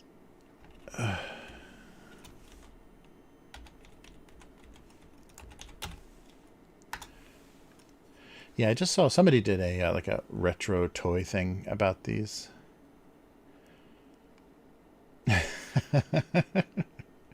Wow, how's the stream going? My internet is trash. It's really slow.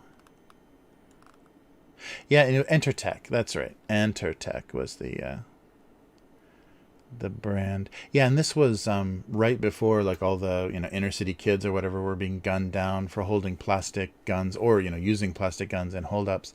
So they didn't do the orange tip yet. I don't think. Let me take a look at the photo. Yeah, they did. The thing that was so cool about them is they didn't have the orange safety tips and stuff like all the cap guns and everything eventually had. So this might be earlier. Yeah, I guess it's 80s. Oh, that's right, and it even had the not the bipod on the front for you could, like, if you went prone, you could stabilize the front of it. It had the little extension bipod on the front. Yeah, but that was so. It was very cheaply made, so I had to.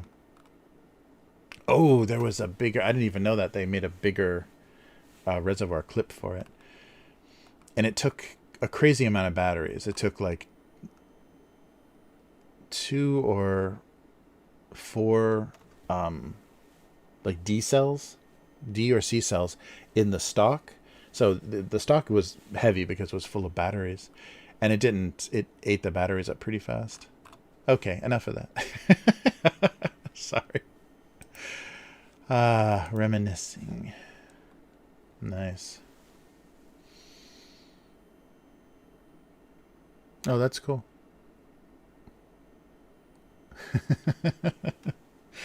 Yeah, they made some crazy stuff. Yeah, that was like the last of the kind of golden age of when before toy safety really kicked in, because we had like those lawn darts and stuff. That was one of the most fun games to play. Those, so they're about this long, and they had a like the like the wings or the fins of like a dart or an arrow to kind of guide them, and a metal head that had a spike on it, but it wasn't. It was just like it tapered at the end, but it wasn't sharp at the end, and it was lawn darts, and so you put like a hula hoop down. It was kind of like a just like a like bocce or whatever horseshoes, kind of one of those games. So you put a hula hoop down, and we would just put it down next to us. So we were throwing them at each other, and you would lob it up in the air, and the fins on it would slide, so it would get a lot of momentum. Like you could throw it up, and then it would come down hard because the whole thing would slap down, and it would fall pretty hard. So it would fall kind of straight down, and you're trying to throw it into the hoop on the ground, and because it had a metal point on it, it would stick straight up in the on the lawn. We played that all the time, but I guess kids like stabbed each other like they came down on their heads or whatever, and I guess that would be enough to like pierce your skull or whatever. But yeah, we played that a lot as kids before they got recalled, and didn't think anything of it and never got hurt because you're watching the thing the whole time, so you're not like, I guess that would maybe like a busy barbecue or something, and you're playing that, and you throw one like into a crowd of people. Yeah, maybe someone can get messed up. But yeah, I remember that being really fun. But yeah, so the 80s was kind of the last. I think by the 90s, anything that like shot a little plastic missile or a little projectile or whatever, that was all gone because some kid had shot himself in the eye or swallowed it or whatever. But yeah, I still remember having fun with some of those dangerous toys. Oh, nice, nice.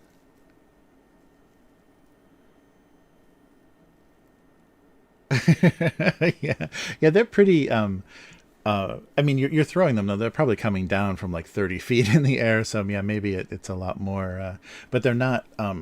It's just basically it's the sharpness of a stake for like a tent, like the a camping tent or whatever. It's not a sharp. It's not a sharp point.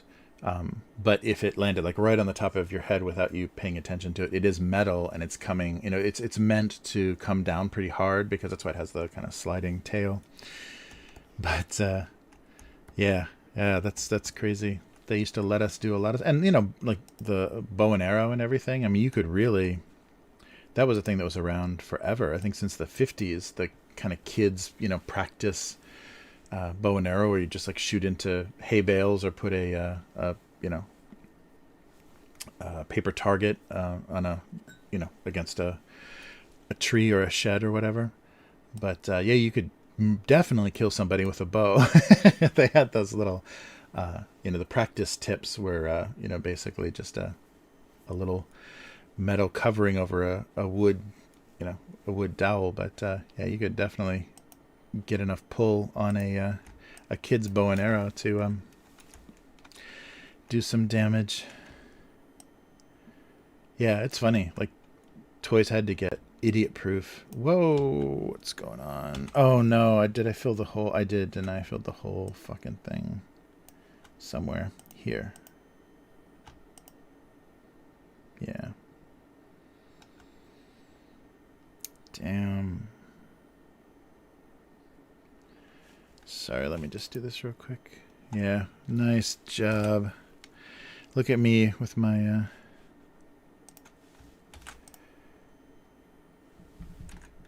oh, wait, here. Let's try to get rid of all of this accidental fill. There might be some remnants still.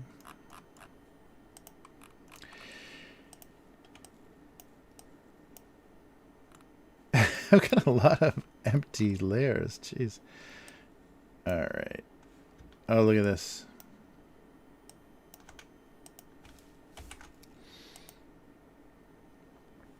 Okay, I think that's everything.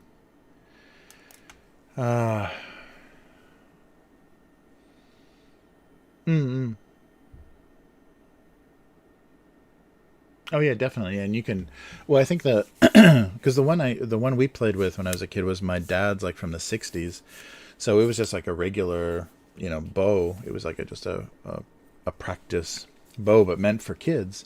I'm not sure, probably meant for like 12 and up or whatever. So we were probably a little young to be playing with it. But yeah, you could really slap yourself in the forearm if you were holding it wrong, because it had a pretty decent pull. But yeah, that's definitely an actual weapon. All right. Yeah, it's funny.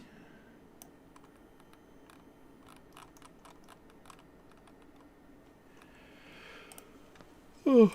Yeah, and things like, child seats and seat belts and stuff for kids. That was okay. We're not going to go. We're not going to go into this whole remember when or in my day kind of thing. But yeah, it's crazy how that was really surprising when I first had a kid in the late '90s. Like all the stuff that you're required, the things you had to learn about where to put the car seat, which way facing is better, it can't go in the front seat ever, so you're always doing this, you're driving and like always like turning around to deal with your kid behind you, which has to be some sort of safety hazard as well. But yeah, that was the oh wait, one of these is next year, so I gotta change the date on the copyright. Yeah, but that was so surprising how much stuff was involved. And then the baby proofing the house. I'm sure I never saw any of those things when I was a kid. The little plugs in the outlets to cover them up. I could have just stuck anything in an outlet at any time, or an extension cord, and I did feel that like the tingle occasionally, getting a little bit close to electrocuting myself with certain things. But yeah, that was something. Yeah, something crazy. Oh, what kind of music? Oh, wow. Yeah, a lot. Just about pretty broad music taste, but kind of old fashioned. So I don't listen to like a lot of EDM, like a lot of electronic, kind of lyricless dance stuff. Even though like I can, tolerate like yeah, not a lot of, yeah, I miss the generation of the, so mostly rock, mostly like I mostly grew up like classic rock. My dad was like Rolling Stones, Bob Dylan, Led Zeppelin kind of stuff. So I grew up listening to that, and then indie rock and stuff when I was growing up. So yeah, I'm trying to think of the last thing. So I like a lot of the kind of New York rock bands. There's not much left of it, and a lot of it's still kind of from the '90s or maybe 2000. I guess 2000s. But nice. Oh yeah. I like yeah, my I got one side of the family that's all like outlaw country and like classic country, and then other side that's like rock music and more classic rock. So yeah, I've got a pretty diverse, and I can appreciate just about anything. But I didn't grow up like I missed the whole like just as I was getting out of high school, all of the like I missed a lot of the real heavy rap and everything. The stuff that like was happening in the 70s and the 80s was really light. Like hip hop was still very light and silly, so I missed that. And that was always the like that became the jock music in the like late 80s early 90s, is a lot of like hardcore rap, and hip hop became the, so it was like hair metal and stuff when I was in school. Like that's what the the teams listened to, like the athletes were always into that. And then it switched, like grunge kind of took over anybody that was a fan of hair metal, but then all of the jock music turned into hardcore rap, like gangster rap and hip hop. Yeah, that was funny. Oh, that's cool. Yeah, I was really lucky. My dad had like really good taste in music, so it wasn't like and he was a young father. Like they had me pretty young, so there wasn't a huge generation gap. So his music still sounded pretty cool. Like the Rolling Stones sounded really cool, even in the and they're still making music in the 70s and 80s. So that was yeah, that was I was pretty lucky. Oh hey, Taco Plays Stuff. Thank you for the follow. That's a big W. Oh wait, it didn't do the. I must not have set that up for Twitch. Yeah, sorry. That's a big W. I have to say it myself. Now that's a big W. Yeah, it's funny though how you kind of come around to stuff. And there's certain things, especially like if your parents are older, they listen to certain music because they don't feel young anymore. And a lot of music has to do with, kind of how you feel about the world or whatever. So if you're not feeling young, like listening to young music is is actually depressing.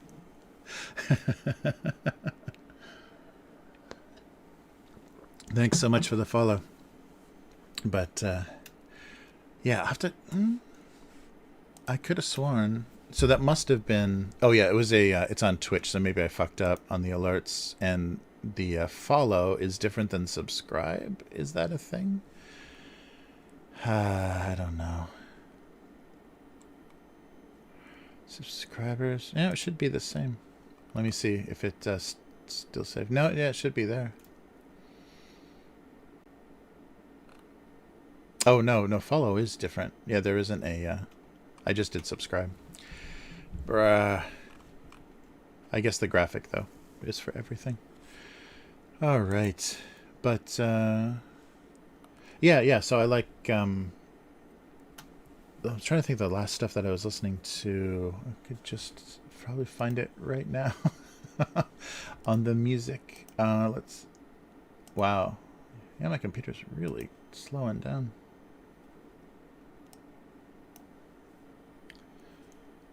That's a shame. Yeah, the last thing I think I was listening to is the Yeah Yeah Yeahs, and I like. Oh, that's funny. Yeah. I like the Cure when I was in high school and stuff. I listened to the Cure and Joy Division and yeah, all that kind of stuff. So I guess I was trying to rebel a little bit from. Oh, I see. It's the wrong account.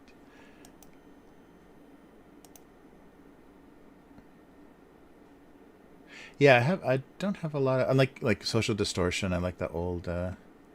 Some of the old '90s. Oh, and I love Pixies and the Breeders. Uh, Kim Deal's band with her sister after the Pixies, or kind of concurrent with the Pixies. And Arcade Fire. Yeah, I'm just trying to go down. This is old stuff though. Sorry. This is old stuff. It's not quite classic rock yet, fortunately, but yeah, that's some old stuff. Wow.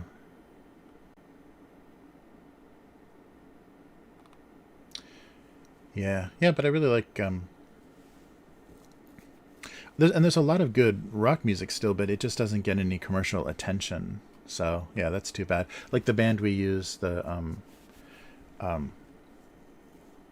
Kokoro no Me, the Japanese band we use for the weekly soundtrack for the intro music and stuff. Yeah, they play great rock music, and nobody supports that. They're like, especially in Japan, it's really hard to get attention not playing. Not playing. Oh, Rusted Root, yeah. Not playing good. You know, commercially. Well, I guess music in Japan is just insane. Anyhow, the ways that there's no industry to break into. Like the companies are really locked up, and you have to become like the tool or the puppet, and they're just basically like kind of like the Britney Spears, Christina Aguilera stuff. Like they raise them from Disney kids into this like pop idol kind of thing. It's really bad here, and then not only is it bad like to be in that industry, but they make it even more insulting by doing these groups that like AKB48 or whatever. Like they do these idol groups that have like this huge number of members, and there's this whole like election process for getting your favorite girl into the group. So they have like these weird kind of reality show type voting campaigns, and you can vote. I think you have to buy CDs or something to have the ability to vote. There's something where they get money from you for supporting certain girls, and then if they get enough votes they get into the band, and then if the band's around long enough, some of them like age out and retire, and then they elect new members. It's horrifying. Sorry if I'm missing the I gotta look on the mixed stream here. Thanks, Taco Play Stuff. I appreciate the sign up. Oh, cold in Canada. Oh, god damn. Minus 24 Celsius. Oh, that's brutal. Yeah. When we were in northern Illinois, my wife was terrified by the negative Celsius winters. Cool. Yeah, thanks for watching. Sorry I missed you on the I gotta look at the combined chat. I would just have my eye on YouTube. What is that a word?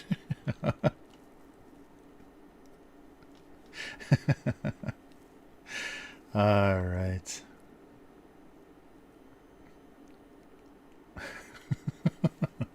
I have no idea how to pronounce that. But yeah, that's a real shame, because there's a lot of people influenced by the bands that I like, and so younger people are making very similar music, but it doesn't get any commercial attention. So you just have to hunt it down. There's not any good like curators or whatever. Oh no, wait, that's actually a city name. Oh, that's insane. Wow, I wonder what tribe named that, or what word that comes from. Oh. All I'm used to, I grew up in the Midwest, so I'm used to Ohio, like names like Cuyahoga and those sort of Nomowak. Okonomowak? Yeah, if it's Native American, my guess would be Okonomowak. Yeah, there's a lot of crazy. What's really funny is sometimes there'll be like true crime channels done by British hosts or British content makers, and if they're covering like a murder that happened in the Midwest in the US, they have to pronounce those Midwestern like Native American names, and they always they always sound ridiculous because they've never heard it said before, so they're trying to pronounce it just from seeing it written, and it's really impossible because you kind of have to have heard someone say it for it to make any sense. Okonomowak. Yeah, right. That makes sense.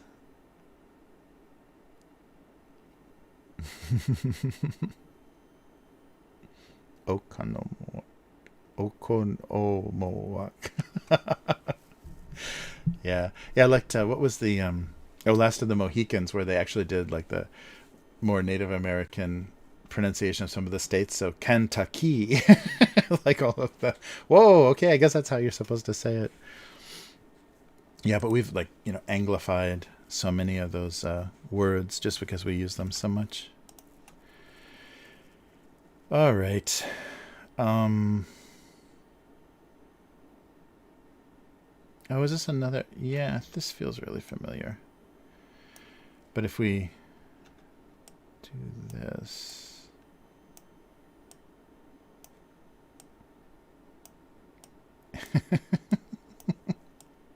Okay, here's a little bit of narrative.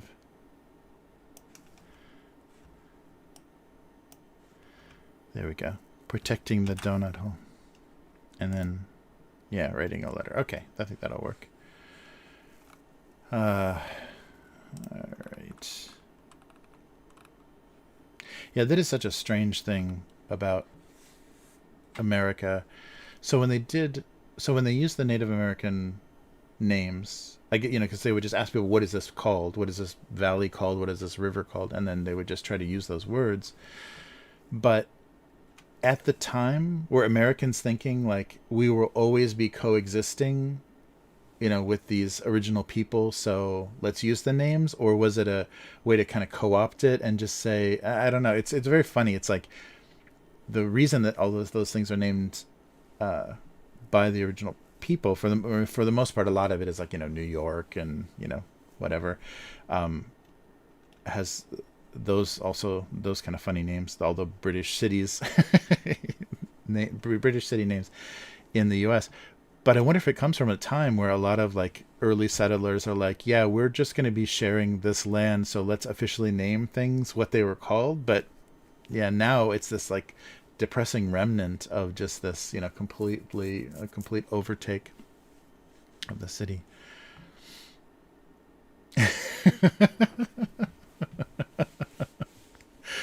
Potawatomi. Wow, where are these? I'll have to look up. I'll have to look up some of the names. Oh, Wisconsin. Oh, okay. There we go. Nice. Oh yeah. Wisconsin's got some crazy city names. I never realized that. That's funny. I've just heard Milwaukee and Green Bay. Uh,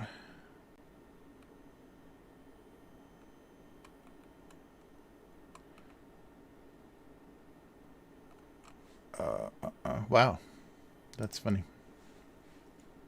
Sorry, keep this going on. Yeah, that's funny. All right, let's try some color on these.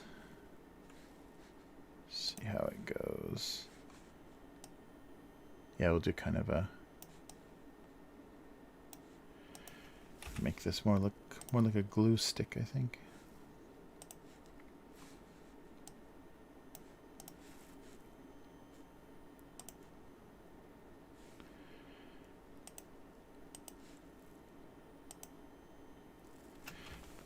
A little bit bigger. I'm gonna miss something. And the paper.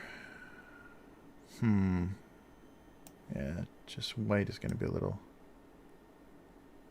boring. Maybe we'll warm it up a little bit. Ah, that's the problem. The paper isn't closed. Right here. All right.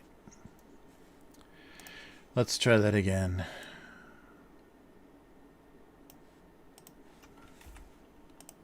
Okay, there we go.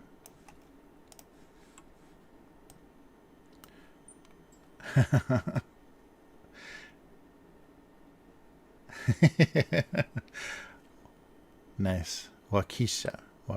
Waukesha. That's right. I've heard that before. I've actually heard that before. Waukesha.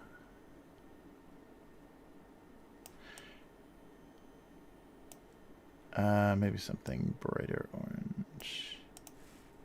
Nice. Yeah, it's funny.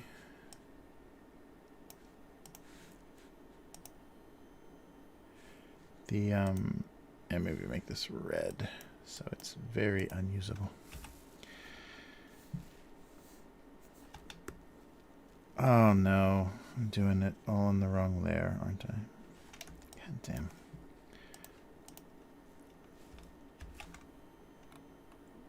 Yeah, wow, I didn't color anything on the right layer.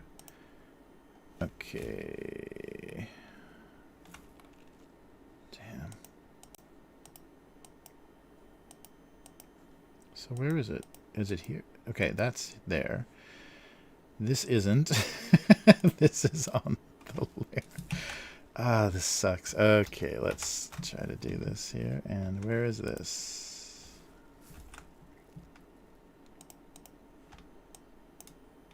Okay, so it's on the same one. Okay.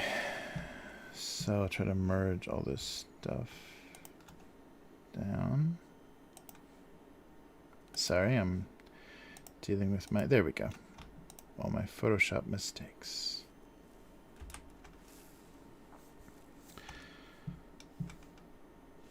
Okay. Cool.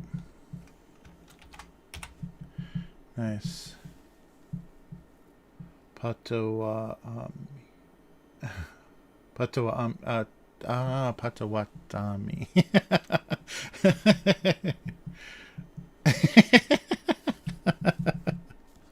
Yeah, maybe that's what the Native Americans were doing the whole time.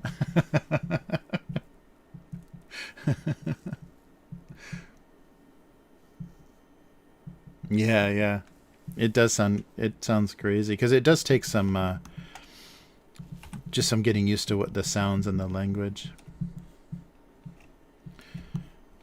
And it's not the same language, it's many different languages. So and I think a certain amount of mispronouncing is like accepted, like Mississippi and Kentucky and all that. Like we've changed it to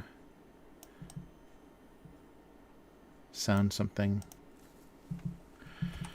more easy, just like everybody got their name clipped short if it was too long, so it sounded a little bit more English. Yeah, I can imagine though. That's that's crazy. Yeah, do they have that same thing in Australia and New Zealand where you have a lot of Aboriginal words for place names?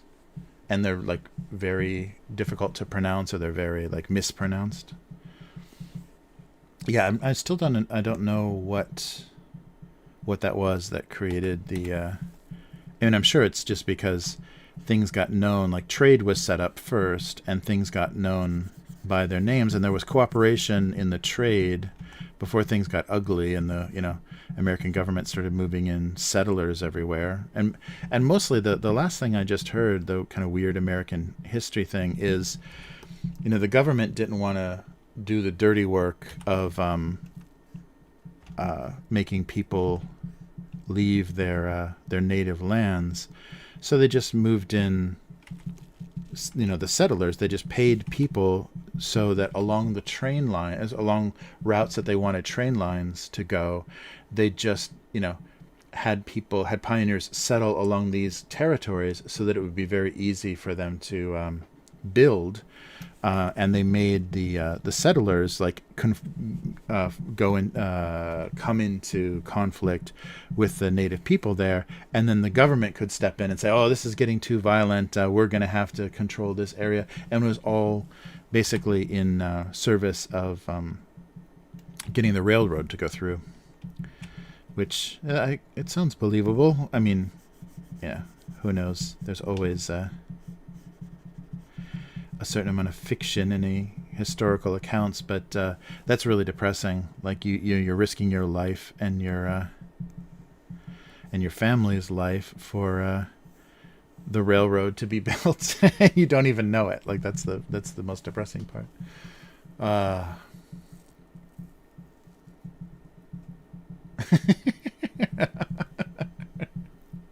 It's a bit late. I've already said them all. No, that I googled the one. It's a city in Wisconsin. It's not your brother Nick's name or anything like that, or your friend Mike. Last name Hunt, first name Mike.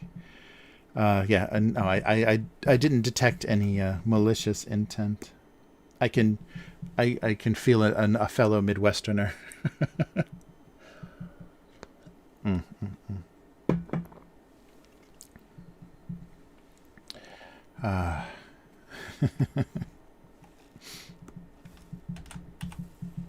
yeah, there's some really surprising town names, and some that they've even had to change. Because they're small enough that they didn't get a lot of attention, but now that you've got Google Maps and the internet, like every social justice warrior is finding the name of your town. Like you live in a town called Hate or whatever. It's like, it's fine.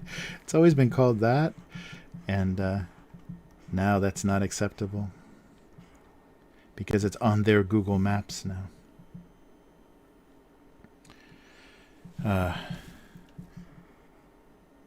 Yeah, and it's amazing how much repetition there is between states, like how many city names. Everyone's got a Springfield, and everyone, there's so many common city names. All right.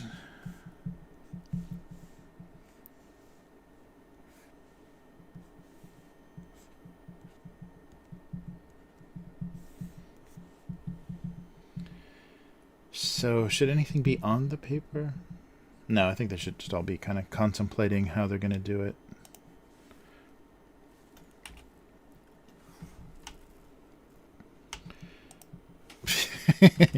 Creepy white eyes. That'll be my new look. I can't see these cursors very well.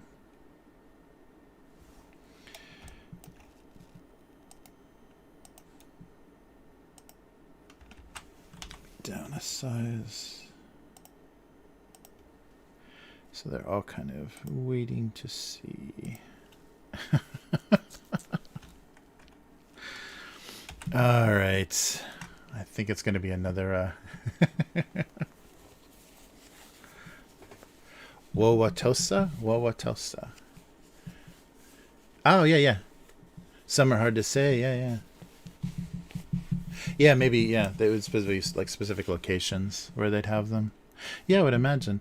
It's so funny. There's so much like strange history in place names, especially in colonies. Like, there's a lot of like very old history in names in Europe and Africa, but the colony names, like colonized countries, have there's a lot of like weird recent history in that because there's specific reasons, and I'm sure there's like trade reasons, economic reasons, kind of negotiating tactics that were all used in naming places.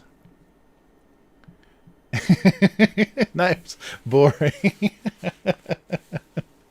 Nice. So if you're relocating to Boring, you know exactly how your life is going.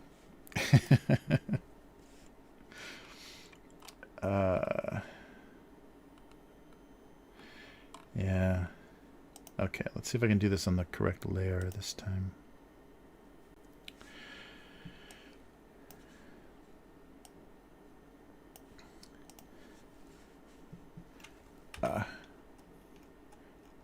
Wauwatosa. Nice. Bitch Creek. Nice. Well, you know what what goes there.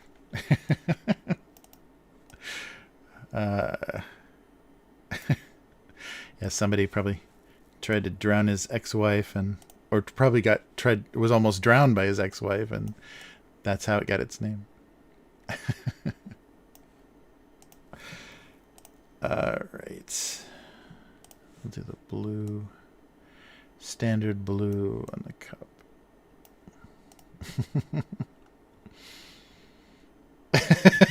Getting crunk in Boring, Oregon. Nice. That should be the name of somebody's autobiography. Uh,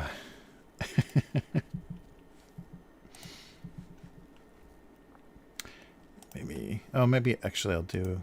Let's see. I don't want to do anything too suggestive. All right, and a little off-white color. Wow. Oh, Wauwatosa. Oh, okay. I can see that.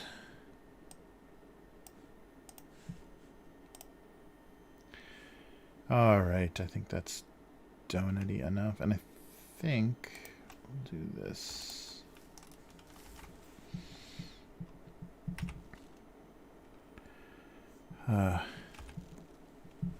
Isn't that funny, though, about the... about the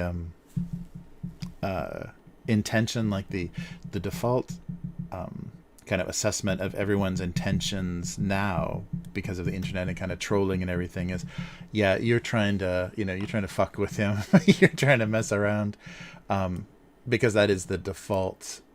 And I guess you just, it's more of a, you have to have more of a defensive stance because everything is open to everybody.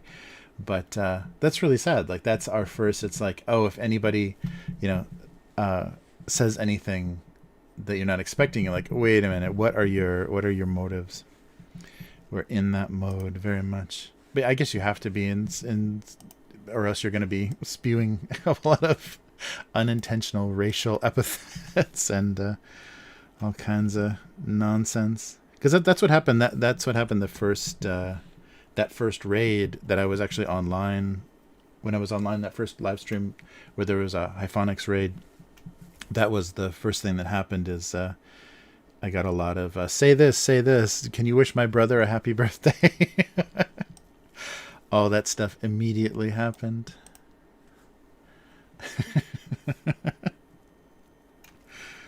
Oh, that looks cool. All right. I think that's donut-y enough. I guess I'll put coffee in the cup as well. All right. Yeah, it's funny. Yeah, I'm very thankful. I'm very lucky for this this chat. There's good mods, and it seems to attract. I guess I'm too boring for troublemakers. So anybody that wants to troll hard, I'm such a boring target that that helps. There we go.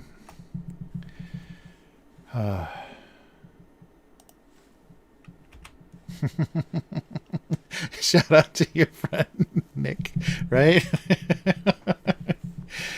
Last name Hunt, first name Nick. Or no, Mike. It's Mike. Nick is first name or last name Gers, first name Nick. And it's Mike, first name Mike, last name Hunt.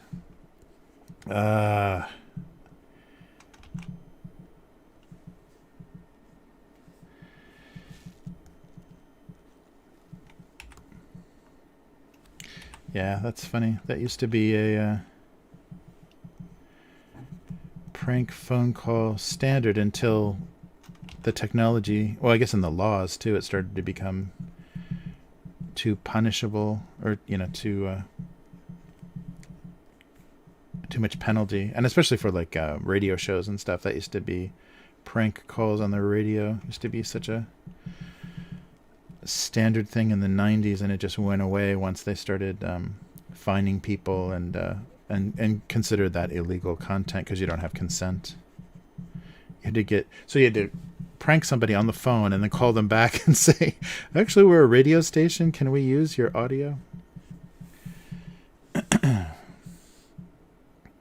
All right.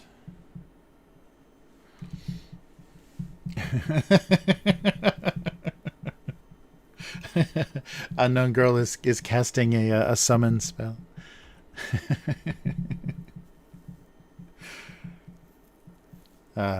Nice.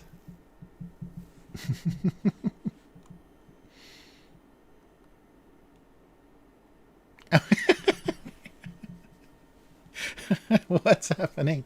Yeah. Oh, right. Everyone's name at the beginning of the stream. Yeah, that's funny. Yeah, yeah.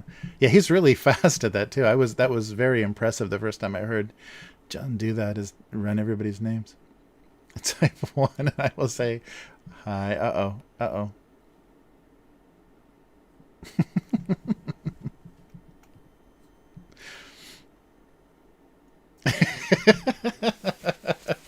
Last name Maya's, first name Phil. Yeah, that's like the oh, Lil Will. Lil Will was summoned. That's amazing. Hey Lil Will, how's it going? That's amazing. So is Lil Will just an AI that is based on commands? That's amazing. A very quick summon. That's amazing. Yeah.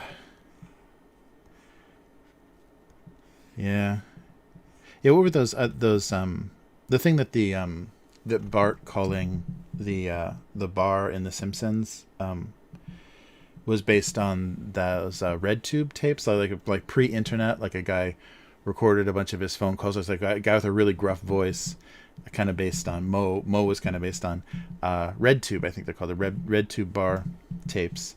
And the guy would do that ask for somebody, last name this, first name that, and the guy would like yell to the bar, because it was before any sort of smartphones or any kind of digital communication. So you call a place and you'd ask the whoever answered the phone, can you see if someone's there, and they would just yell it out. And so the classic name scam was born. Yeah, those tapes are pretty funny. They're still pretty impressive that he got that guy to say, and the guy got so pissed off once he figured out he was being fucked with. And I think he was like a seriously like dangerous guy. So that joke made it into The Simpsons. I wonder what writer like came up with that, or like liked those tapes. But that's very old school kind of phone prank stuff. Yeah, let me see if I can find a good YouTube probably has a good link to that. Was it it's Tube Bar, right? Is it Tube Bar? I'm sure someone has uploaded these to YouTube. Of course, I'm getting all kinds of. Is it?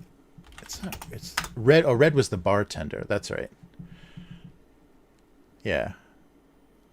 So, Tube Bar. Okay, here's the Tube Bar tapes. Oh wow, here's the complete collection. I'll do the playlist here. Yes, if you've never heard these before, these are pretty funny. So here's the anniversary collection on YouTube. Or I'll put them in here so they go to both.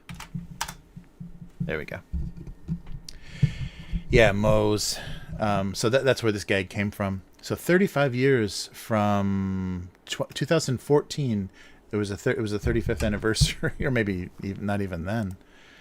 Wow. Yeah, this was released in 2011, so this is, wow, I can't even do that math. The 35, so back in the 80s. Yeah, it had to be pre-everything, and when people were still, answering a landline at the Tube Bar prank calls.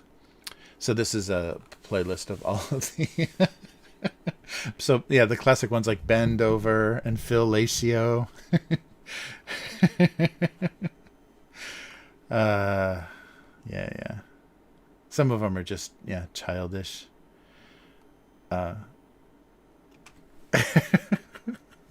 Butchie Pans down. Yeah. So he just got him to say a bunch of stupid names. He was an old, gruff guy. So that's where all that comes from. Yeah, so that's where that Mo gag, if you guys hadn't heard that before, that's where the Mo gag comes from. Call in Moe's, or Bart calling Moe's Bar. And didn't they did one gag eventually where he was calling with a prank name, and it was somebody actually had that name at the bar, so he answered the phone. That's so cool. I mean, I think they're edited. I'm not sure if the ones in Japan are, but It's cool that the Simpsons, almost all the Simpsons, are on Disney Plus now. The only nice thing about, I guess they were on Hulu though before, so it wasn't like they were lost. Huge ass. Nice.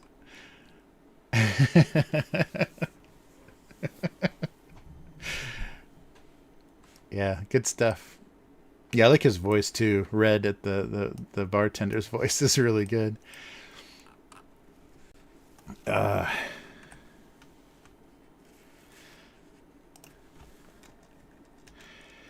yeah, that's definitely stuff from a bygone age. And people, because it's gone on long enough, people are pretty savvy. Like, if I hear some of those like very classic names, of course I'll know right away someone's fucking with me. But back in the day, somebody was old enough, they had no idea anybody would try to do that to them. That's funny.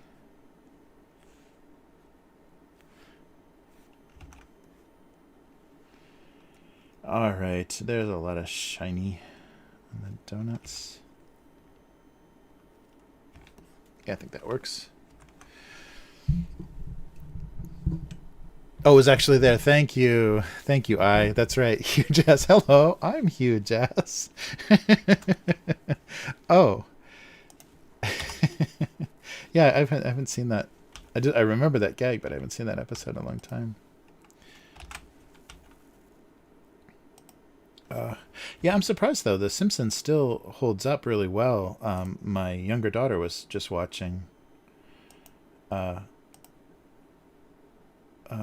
watching on Disney Plus, and she was still laughing. I mean, she was like reading Japanese subtitles and laughing at The Simpsons. That was amazing. Oh, that must mean there's a dub though, right? Oh, I've got to listen to The Simpsons in Japanese. That's got to be hysterical. Because I wonder how they, because there's a very different kind of how a stupid person sounds, how an intelligent person sounds. The voice type or the voice actor they would use would be different. Depending on different cultures. So yeah, in Japan the like the hero types, like Jack Bauer in 24, or like anytime it's like like Bruce Willis as a hero or Nick Cage or whatever, they have the same guy doing this really gruff like hero voice, kind of like a Mifune, the actor that played the kind of Ronin samurai in a lot of the Kurosawa films, kind of his voice. And you can tell the voice actor is almost doing like he's doing a character voice, but it's always that same voice, so you hear the same person again and again.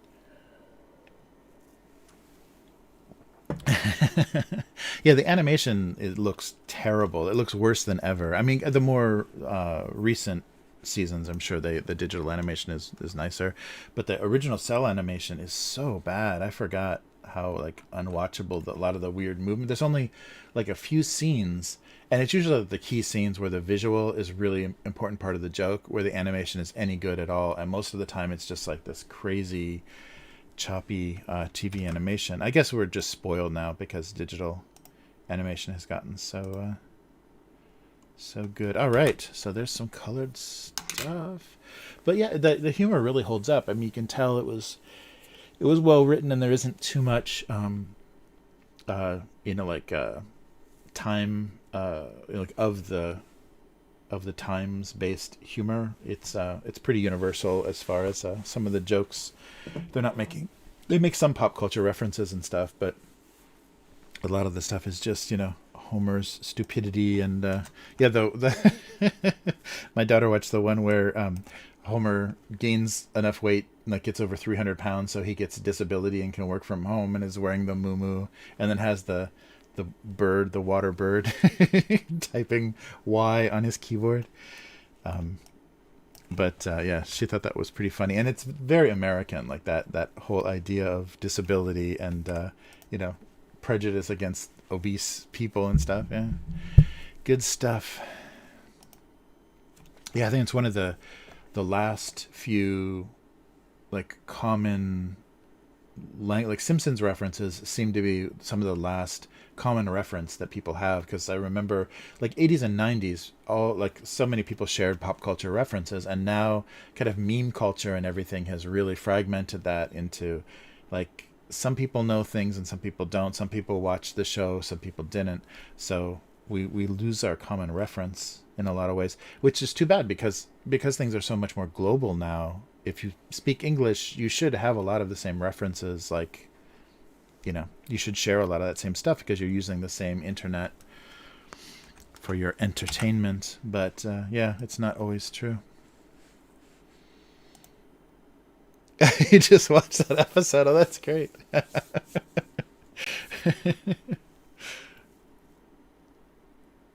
Oh, nice. Oh, interesting. Oh, that's funny.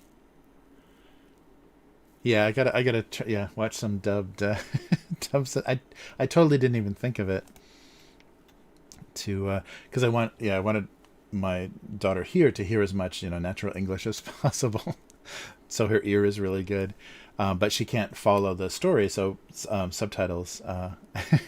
So there's a Japanese subtitles on, but I should switch it. I should switch it to Japanese with English subtitles so I can hear Japanese Homa-san. Uh, all right. Okay. So let's take a look at some comments. It's crazy. I think I remembered to turn off all my Christmas stuff. That's good for once. All right. Here's, yay, the comments. Oh, Christmas cartoons. That's the only problem about going back, is we run back into the holiday. Oh, this did pretty good. Let me just refresh and make sure. Oh, it's not even the... So the most recent is... Oh, that's right. Just came out today. So yeah.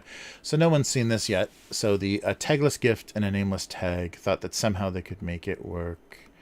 So we'll see next week how that goes. But this seemed to do okay.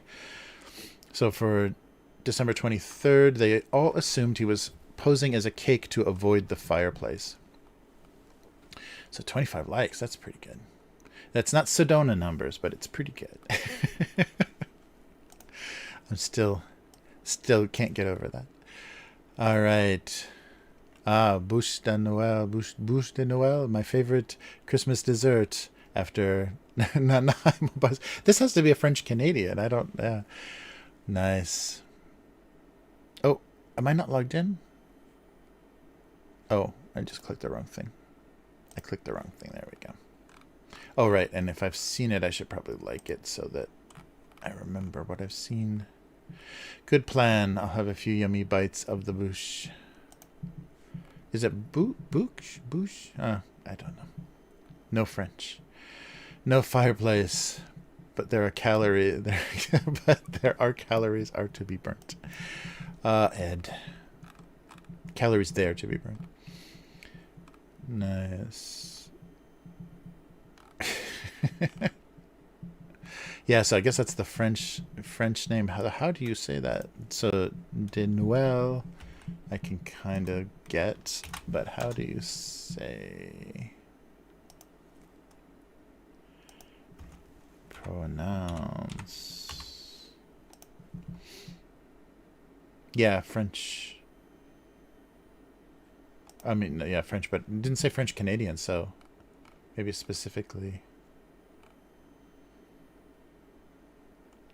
Oh wow, and it's got a lot of diacritical marks. So it's bouche, and there's the little peaked thing over, and then there's the umlaut over the e in Noel.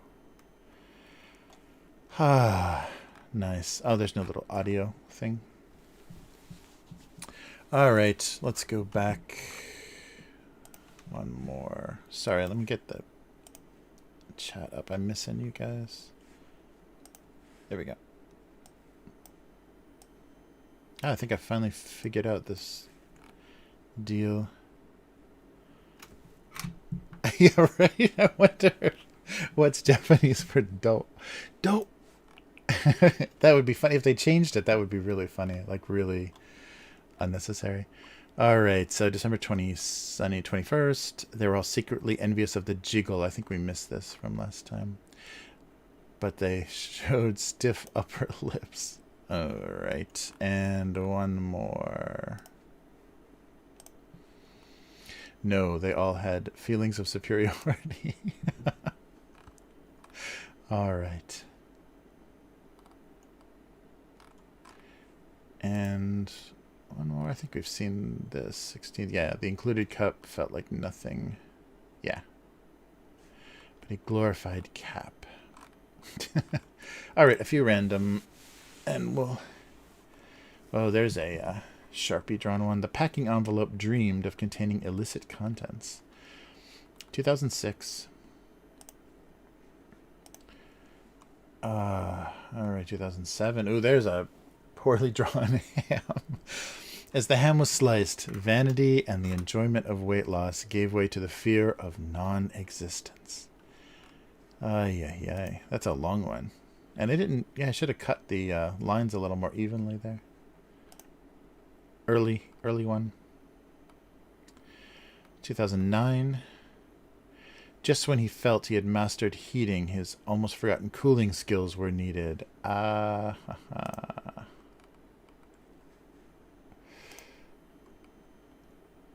I thought my dad kept his house warm. Oh, yeah, what do I have the temperature? Oh, yeah, 98.6 degrees. Nice. I think it's his bedroom. Yikes. Yes, very, very warm. All right. 2006. The isolation of the closet made him wish for any available lamp position. Oh, so yeah, that's right. It's the light bulb. Being stuck in a closet.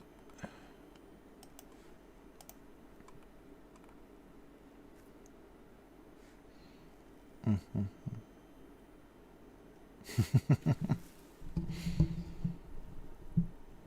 Oh, nice.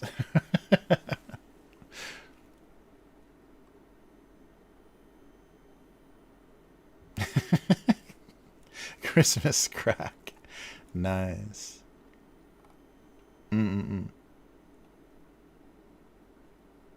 Yes, I'll report back with the funny sounds of Homer in Japanese. Oh yeah, I wonder if I could get away with playing that audio. Yeah, I don't know. All right, 2006. How could an elephant and a jackass cause so much trouble? Oh, so political. Come on, nudge, nudge, you know the two political parties. Yeah, it's pretty ham-fisted. All right. Oh, 2008. Oh, look at that. Spray paint effect. Everyone could pass for high gloss before the paint dried. Wow. A glossy paint joke. These were the early days. Oh, 2008. All right. Oh, yeah, 2021. I think you guys saw me draw this. Breakfast was delayed because of someone's reluctance to become pancakes. That's right. Oh, nice. And one more. 2008. There we go. They had become entangled in a devious surveillance plot. I wonder what pinning must be like Pinterest, like they go on some board, because yeah, there's likes and pins. Oh yeah, saved, your saved comic strips. So I guess if you have an account, you can save strips. Yeah, because it's always very different numbers. Sometimes there's a bunch of pins and no likes, and sometimes there's likes and no pins. I guess if it looks good in your saved comics or whatever.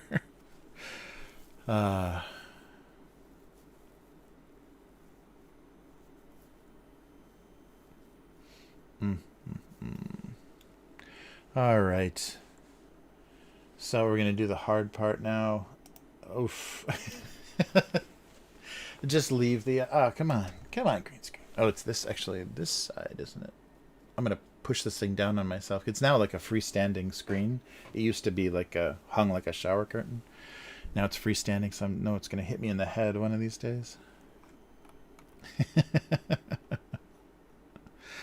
Nice.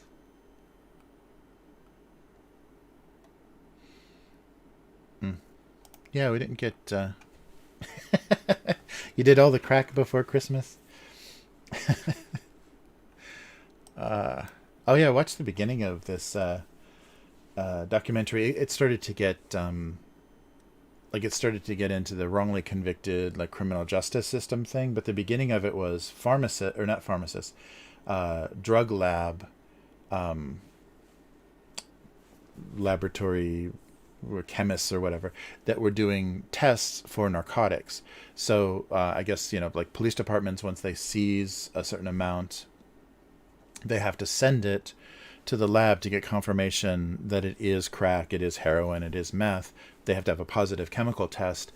And one woman was doing all the cocaine and another woman was just faking all the results. I don't think she was stealing any drugs or anything, but there was such pressure for her to perform, like her to do like 100 tests in a day or whatever, that she was just faking all the results and just saying positive, positive, positive, positive. And when they found that out, they couldn't trust any of the convictions. Like that means that the false evidence was used to convict people for drug possession.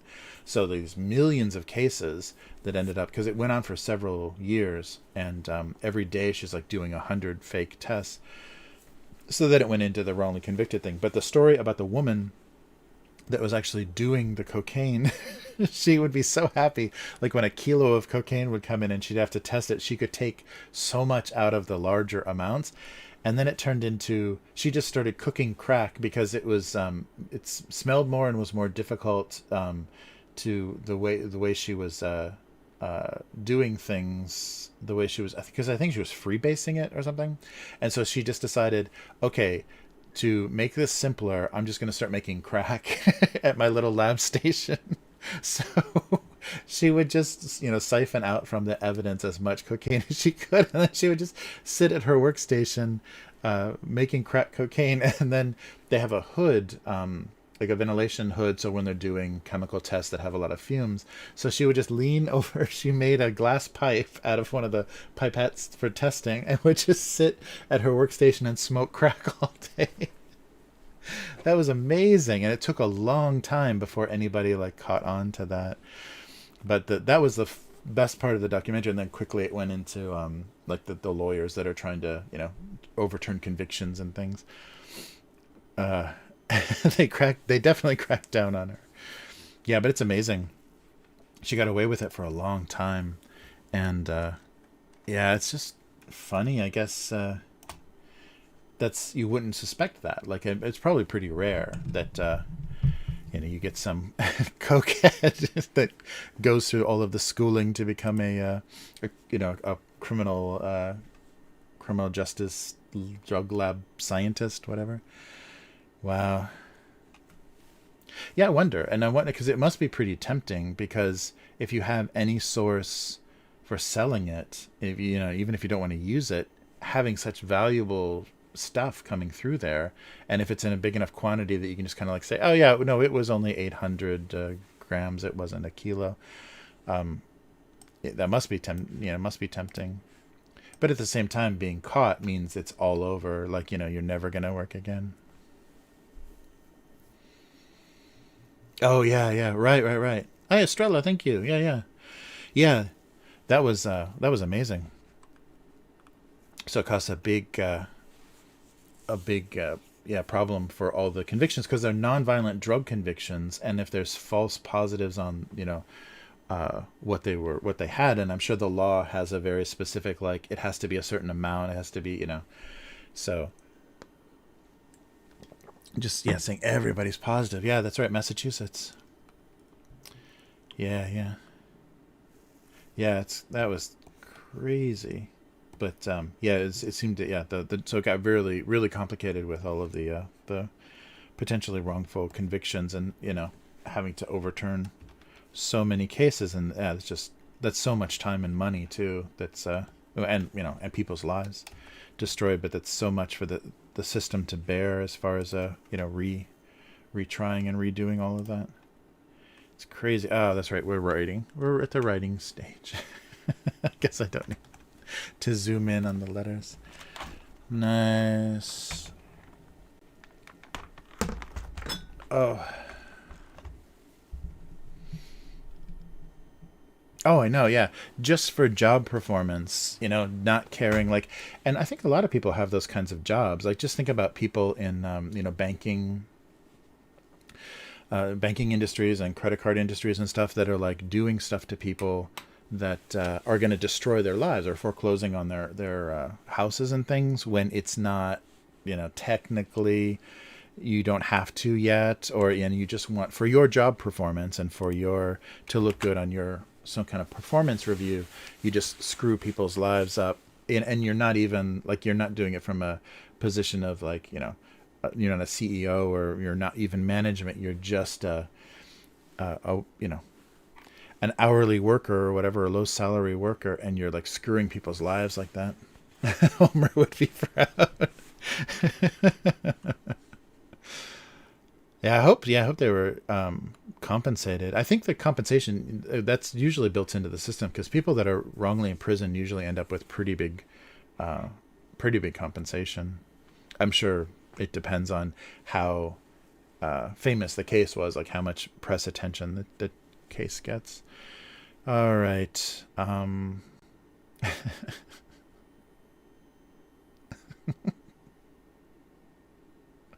Well, this is just going to sound. I don't know if there's a good way to write favoring the donut hole. uh, and yeah, if I just say, let's see.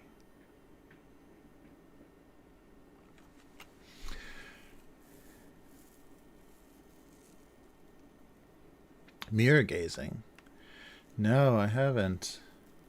Is that like for like Bloody Mary or kind of like the uh for what's the word for supernatural reasons for summoning reasons? Is that how? Oh, maybe that's the same way that unknown girl can summon low will at will. That's amazing. Uh,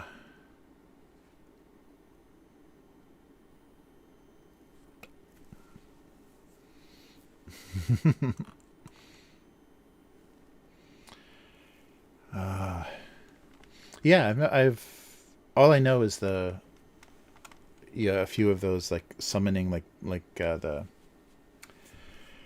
folk tales or whatever, like Bloody Mary and those sorts of things. Yeah, and what's really cool is if you can get there was a one of the towns I lived in had a bunch of old Victorian houses that were like old antique guest houses, and so the attics of them had a bunch of like leftover stuff, like dress mannequins and things that were just left behind, but they were like more than 100 years old. And when they have the old mirrors, the old dressing mirrors that are the silvered glass, so, or is it what's the whatever the oldest technology is where it can corrode, like the coating on the glass can go away. Those mirrors are extra creepy to look into because they're not quite right, and it's much easier to like imagine seeing things in them, especially when you're up in an old spooky attic full of cobwebs and weird antique leftovers. But yeah, I can only imagine. Stare yourself in a mirror. Ah, wow. Nice. Yes, Dunkin' Donuts. That's right. I tried to draw them just shiny enough that they looked delicious. uh, okay, the last donut hole, right? It'll be the last donut hole that he's protective of. Oh, where am I typing? There we go.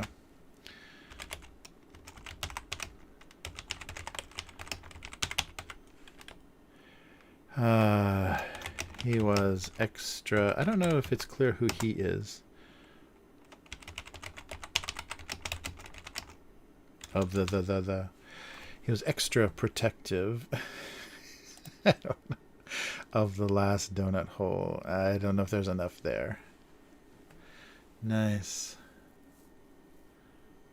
Oh, cool. Yeah, yeah. No, I've never done that. Yeah, I've always wanted to do the suspension tanks, the sensory deprivation tanks. I'm curious what my brain would do with one of those. Um, but yeah, I haven't had the chance. I don't think there's ever been an opportunity. I would definitely do it. Like if I ever knew of a facility, or if there was a business to do that. I don't think that's popular in Japan. And maybe the tank would be so tiny, I couldn't even get into it. Ah, nice. Oh yeah, crispy sugar. Oh, that sounds good. Nice.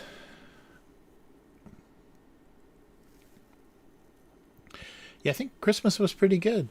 K5 got Skittles, so that was good. And I wasn't depressed for Christmas this year for once. I think I'm gonna have to do that. I'm gonna have to have like a goal, like something that I want to finish, like a big project I want to finish before Christmas every year. Because we don't do Christmas cards. I think like Christmas cards or something would help because I've had something I had to design and print and like mail out. That would be very distracting too. But we don't do Christmas cards. We just do New Year's cards, so I don't have that distraction. But yeah. Oh, honeydew donut. Oh man, nice.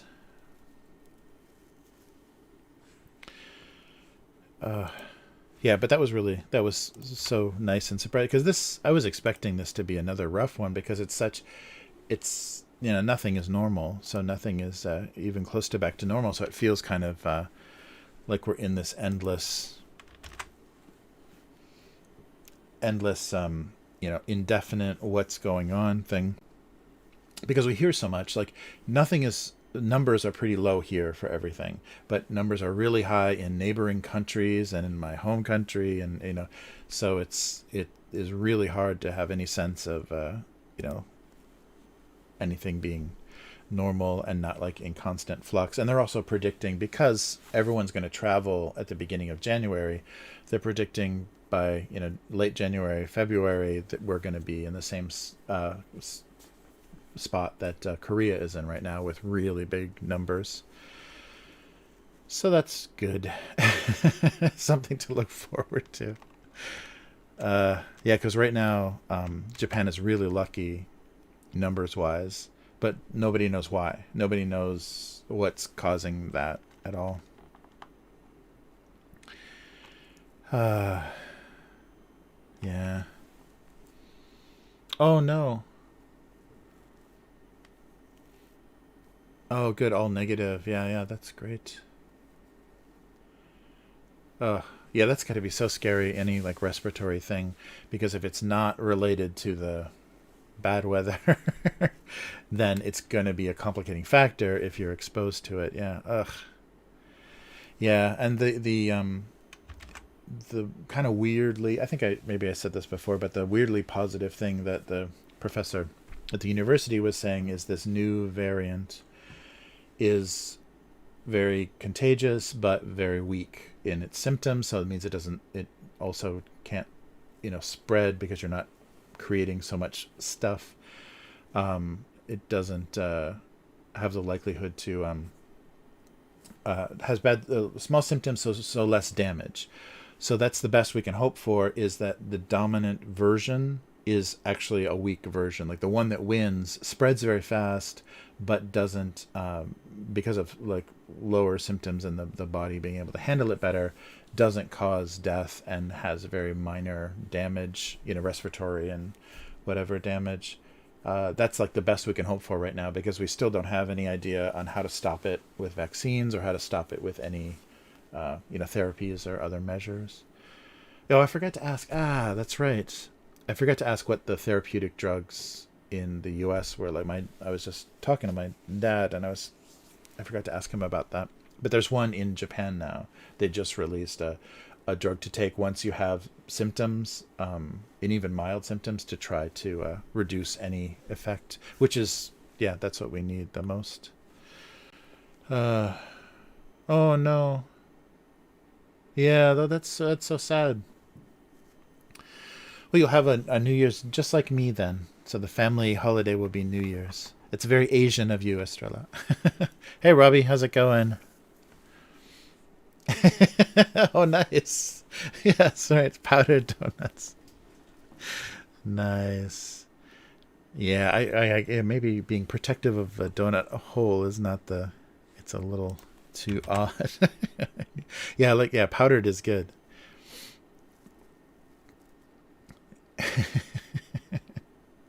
Oh wait, yeah. So I gotta move. I gotta move the eyes. I think we want these guys to be focused both on the donut hole. Not quite there.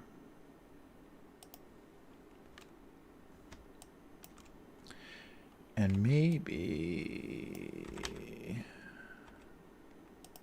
Oh.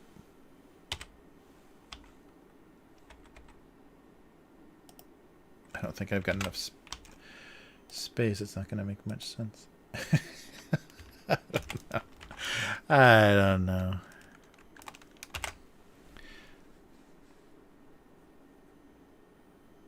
Oh, yeah.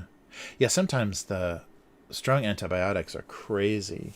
I remember one Christmas, as usual, I was getting sick. Like every time I went back to cold weather, I got sick, and my dad gave me this new strong antibiotic, and it killed everything in my body, which also meant my digestion stopped working completely.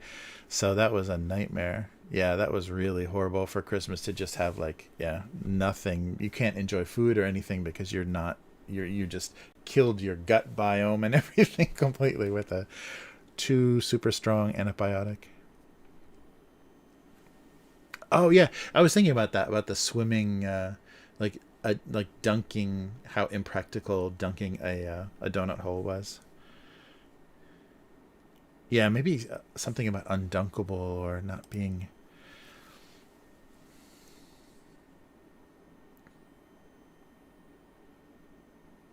Mm-hmm. Yeah, it's so. Yeah, I can't.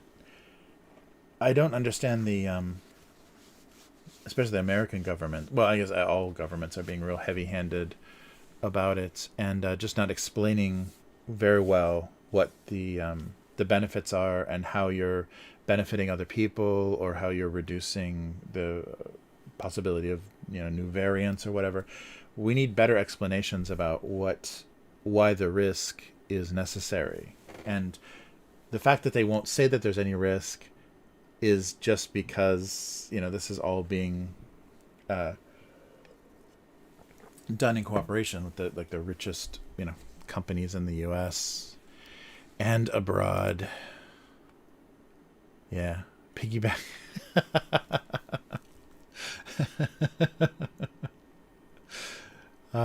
Nice. Yeah, it's a very weird situation that we're in. Uh, yeah, and people. There's so many airplane videos now of people acting so foolish with each other, and I guess maybe it's always been like that, but now everyone's got their cameras out right away, so it's extra documented. But any little thing gets you thrown off a plane now. Jeez, it's amazing.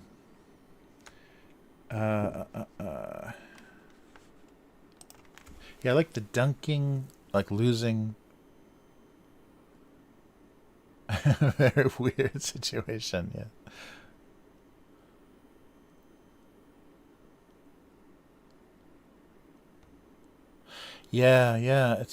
It's really difficult because they want such a like there's such a specific message, and obviously they want one approach, and they don't want to consider anything else. And there weren't even because, and I won't go into this too much, but because the like kind of emergency procedures or protocols that they needed to use to rapidly develop these vaccines, there couldn't be any other treatment. Like they had to ignore the existence of anything that would help people that were infected. So it was only focused on this vaccine, and now that they have them, and it's like, well, this wasn't the magic bullet, so now what? It's very frustrating. So we need an open discussion. And unfortunately, I think a lot of the people at the top of research and atop of, kind of government medical organizations and stuff are so arrogant and so concerned about their reputation, concerned about the money, the funding that they're getting based on that reputation, that you can't get honest information. You can't get humble people that are humble to the scientific process and humble to, we need to have good data. We need to be testing this. We need to, have a decent analysis of the research that's coming in, of the tests that's being done, and figure out what's valid. Because the professor at the university made a good point. It's like, if you go into research because you want to find something very specific to be true, you can skew how your research is structured to get that result. So if you want to prove masks don't work, this drug doesn't work, this gives you higher chances for, dying from something, it's very easy to manufacture those results with kind of skewed research. And he said, you can produce results that will give you any sort of conclusion. And so studies that are coming out have to be scrutinized, and that's why if they publish something, it's peer reviewed, meaning that people at your equal level, like at other laboratories, other researchers, look at your research and try to reproduce it, or just look at the kind of the fundamentals and make sure that you're using good data and good practices to produce it before it's even going to be published, meaning it's acknowledged by, acknowledged as being a valid opinion or a valid data set. So it's so frustrating that, we have these, we have this thing that we can use to help us, and we're not allowed to use it because we can't use any generic drugs. Donut hierarchy was present at the round table. Nice.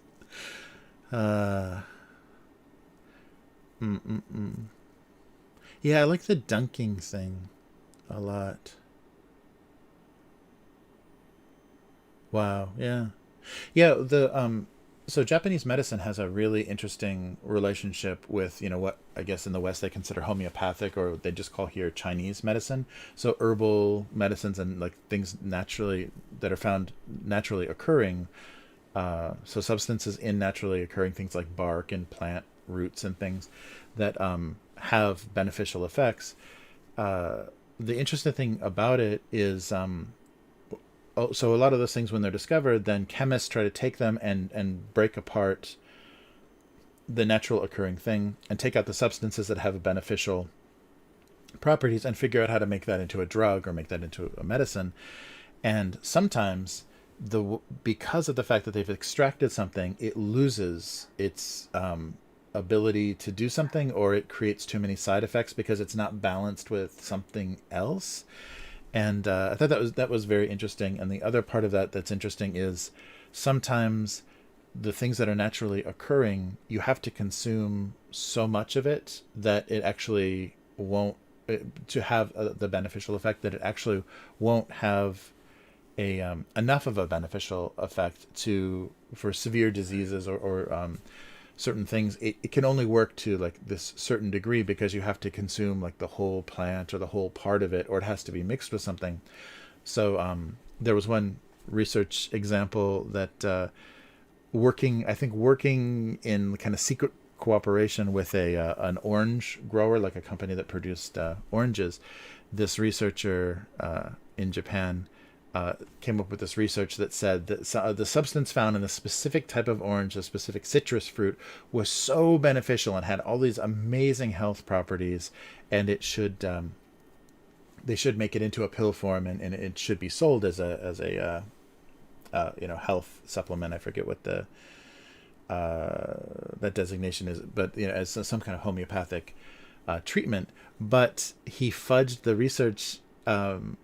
Because I think it was mouse-based research, and actually the levels of this substance that they were calling that was in this citrus would have been so huge that you couldn't even physically consume this much of that substance before it had any beneficial effect. Like it was such a gigantic amount that it was dishonest research. And so that's that weird balance that they find when they discover, something that's been a, centuries old home remedy or something medicinal. There's something actually in there. There's a chemical structure that they want to try to get out of that and synthesize. But so many times it loses. Like that's a lot of the cannabis research, like cannabinoid therapies and cannabis research is still stuck because they know there's a lot of beneficial substances there, but they can't get them out without destroying the benefit of it. So they don't quite know yet what the combination of those substances are that have such a positive effect on the body. And any attempts to kind of isolate it have been very lame. Oh.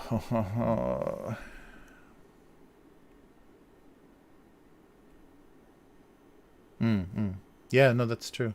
I think a lot of people would, because the side effects, especially American pharmaceuticals, man, the side effects are tolerated. Like really extreme side effects are tolerated so much, and I think it's just the kind of culture, the drug obsessed culture, or the magic pill culture.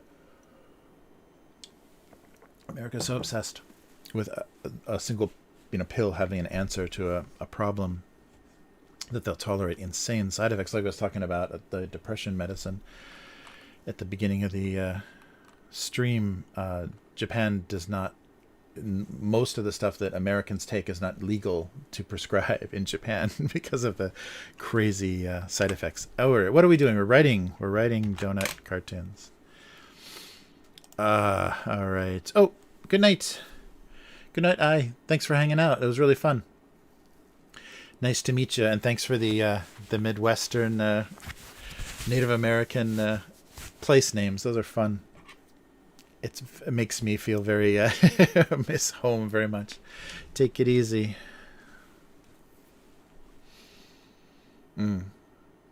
Yeah, Robbie, I think that's very true. Oh, you're over you're over on YouTube now. I just noticed that. Yeah, it's just it's really messy, and it's a shame now that it doesn't. We have all of these resources, these amazing resources, and a lot of countries are envious of America's like huge resources for research and development and things, and we're using it not well at all to deal with the pandemic. He was extra protective of the last donut hole. So yeah, something about dunking I think would be good. The fear of yeah.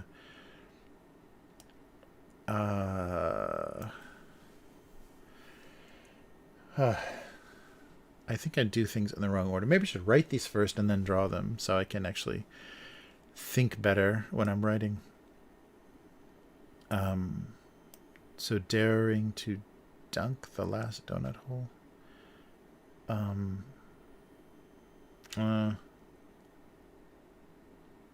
Yeah, it doesn't really make any sense why being protective. Too much attention.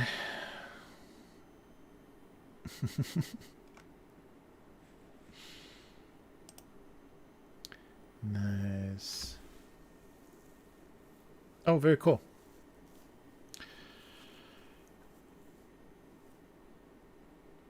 Oh, it's not. Oh, sorry. I didn't recognize your name.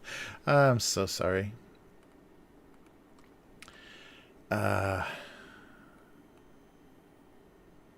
Yeah, I was assuming was the coffee cup, but I put eyes on the napkin. Maybe we should just take eyes off the napkin. That might help. Because I think I want the coffee cup to be the character, so let's do that.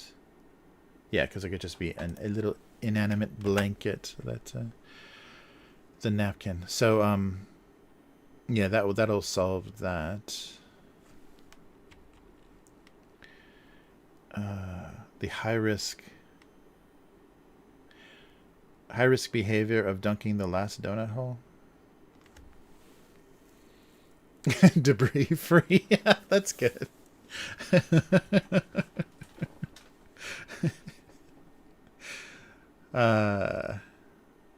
Coffee. So the coffee mugs seem to favor donut holes.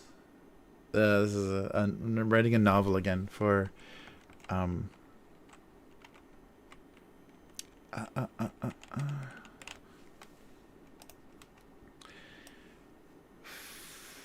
For yeah, so I don't know if it needs to be the last donut hole.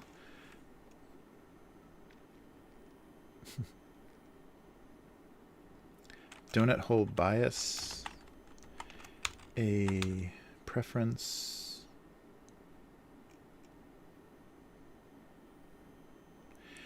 showed un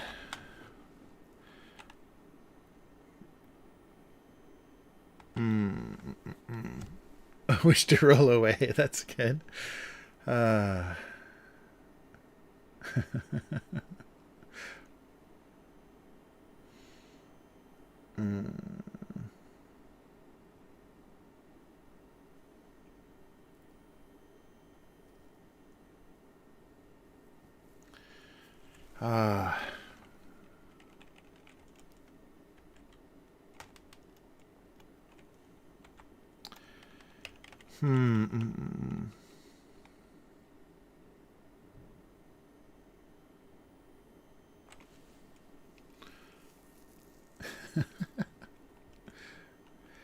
Considered dunking the last donut hole. The risky behavior, the dangerous something of dunking the last donut hole.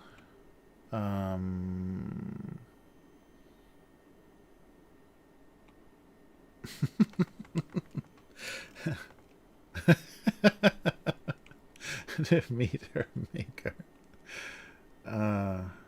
Yeah, protective. Like feeling weirdly protective of the tiny donut makes a little bit more sense. He felt oddly protective. Oh, I think that's what the joke was. Was that what it was before? Oh, it won't tell me. Yeah, protective. Yeah, so I guess that idea works okay. Of being protective of the tiny donut.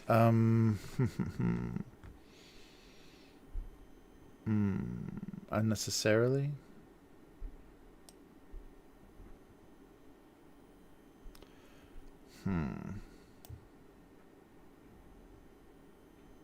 Special treatment.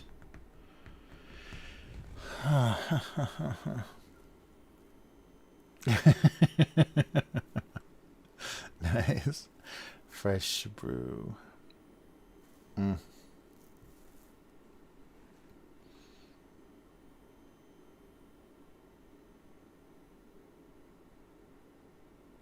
Yeah. Yeah, feeling left out or feeling unnecessarily small.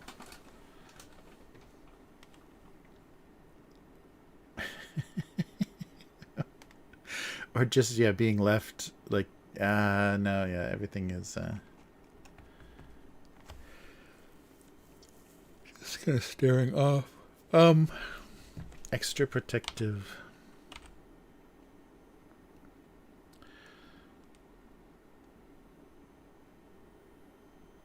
Or the isolation. So no one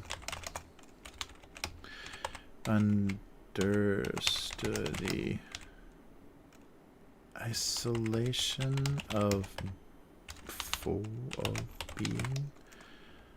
Not isolation, the something of being the last donut. The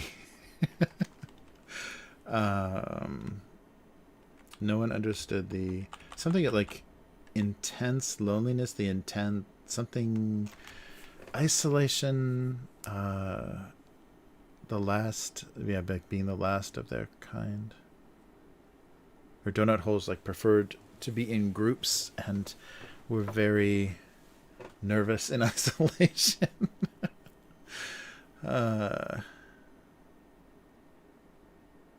Solemn.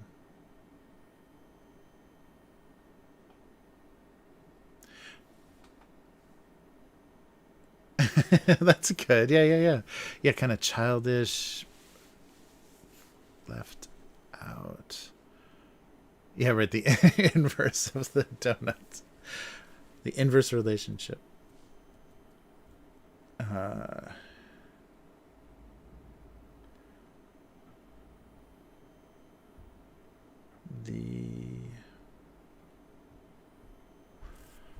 So stuck between two things. The conflicted.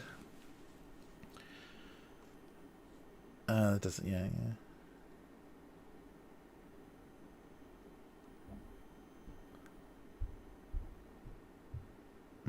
Desperation. Accept the coffee. No, accept the coffee. Yes, donut holes live in flocks.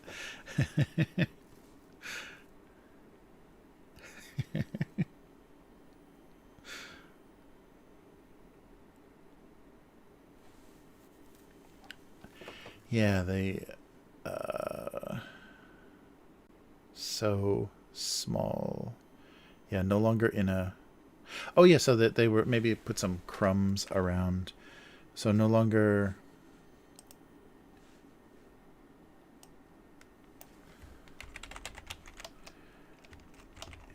In. Jeez. Group. No longer. Maybe with her group. The last donut hole.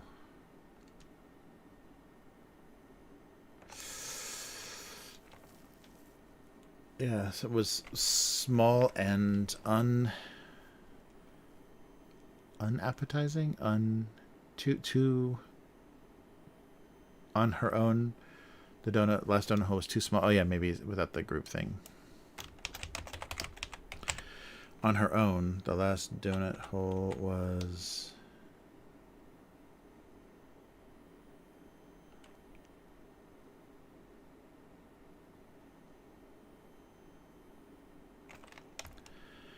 Was not enough. Was not enough.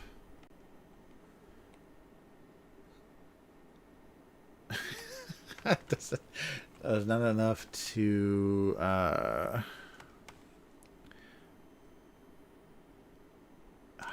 why not enough? What? So, coffee mug. So social creatures is good. Yeah.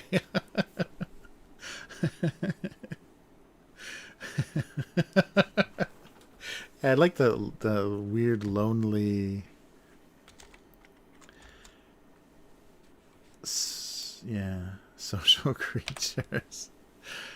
I like wanting to be held. Or something, yeah, kind of more suicidal, like the final dunking.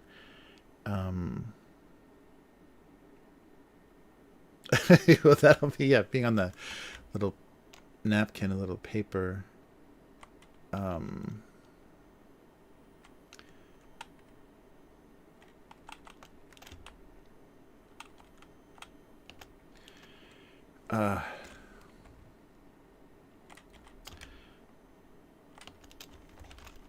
So the end came. Always wanted to be a meme. Yeah, like Donut Misfits is what I wanted to. Yeah, definitely get that across, the being a misfit donut.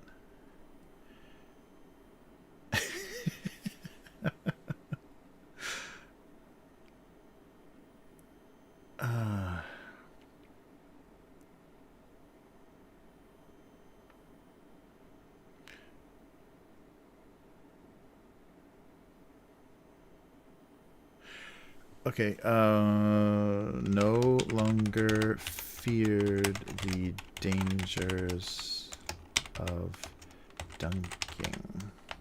Oh, this is a long one though. Once alone, the last donut hole, no longer feared. Yeah, so some kind of like bravery in the face of being stranded in a coffee cup. Okay, so the coffee's in there then.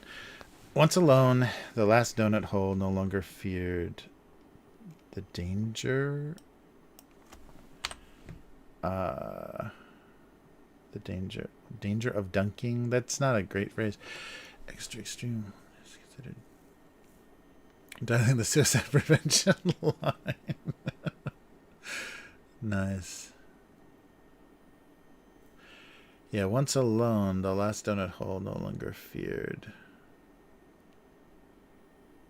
Is there a better word than danger? There's probably a funnier word.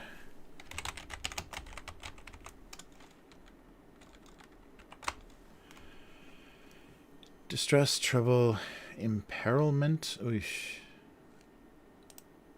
The peril of dunking. The threat, risk. Oh yeah, so risk of dunking I think sounds better than danger. That alliteration is not good. The risk of dunking. Risk is not so scary though. It's not a very scary word.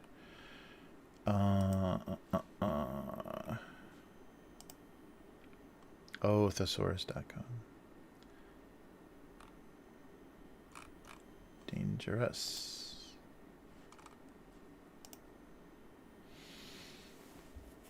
Oh, Merriam-Webster.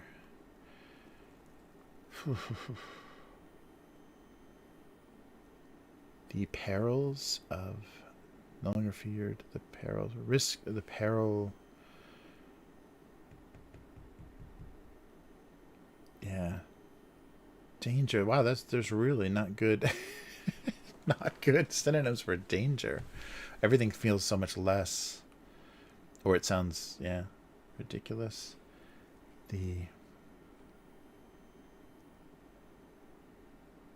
That's kind of redundant too, isn't it? The last once alone, the last donut hole.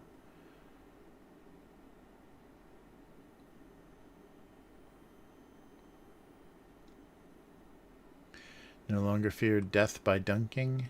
No longer feared the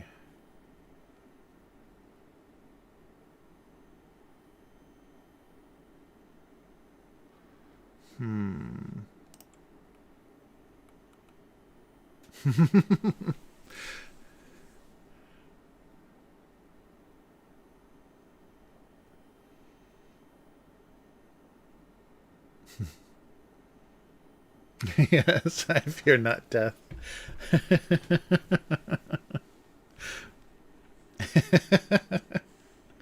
Yeah, is that redundant though, saying once alone?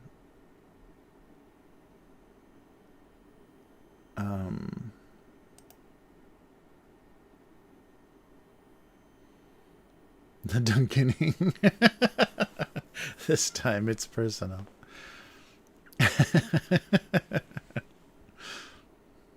Yeah, I think risks of dunking. Yeah, so being stranded. So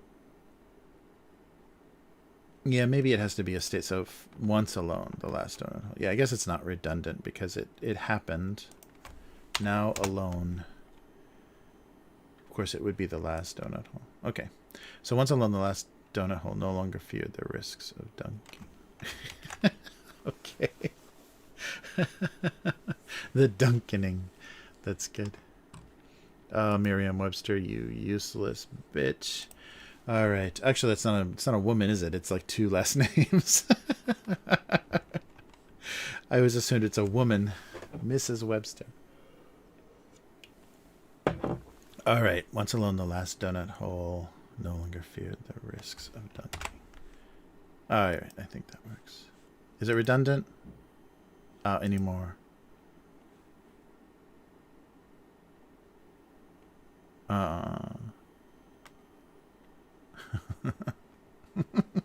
Mrs. Webster was hungry for donuts and had no useful synonyms for me.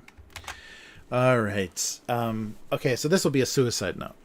We'll stick with the suicide theme.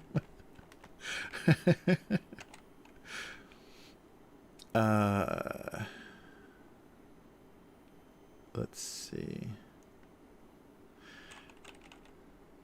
Yeah, maybe it shouldn't have an actual marker there. I guess it maybe, hopefully it reads enough as like a dry erase or a very heavy duty marker.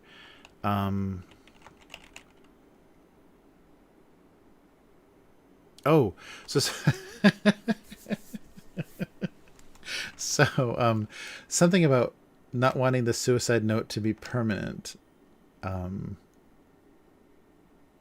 Yeah, they were with the idea of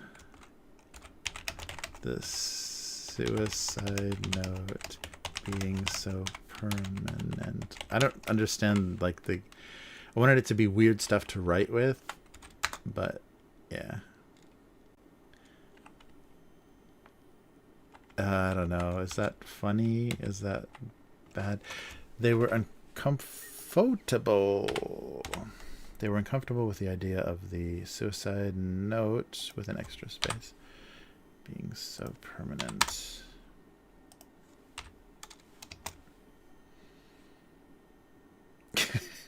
I don't know. I don't know what's in the yellow box. Yeah, I was thinking in the yellow box was something like on a stick, like some kind of lip balm or something that would. Yeah, it doesn't make any sense what. Or maybe that's what they're going to commit suicide with, some neosporin or something. Yeah, I think I'm adding a lot that isn't in the cartoon. Yeah, that's a glue stick. Oh, yeah, whiteout would be better, wouldn't it? Yeah, so that would be a better joke, is an eraser. Fuck. Yeah, a much better joke would be an eraser and a bottle of whiteout instead of whatever's in that yellow container and glue stick. Yeah, at first I was just thinking it was a dry erase marker, and so it was all stuff you couldn't write with. So they couldn't write a letter with what they had available. But yeah, the better joke would definitely be an erase.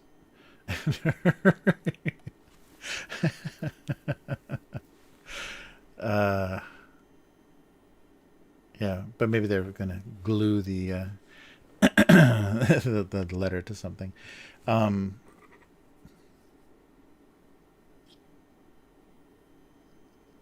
Where the dry erase, a dry erase suicide note didn't seem to give the right impression. Yeah, I think a whiteout and an eraser would have been much better. That sucks. I should think before I draw. Invisible ink suicide note. Yeah. All right. Can I can't fudge this. Can I make that?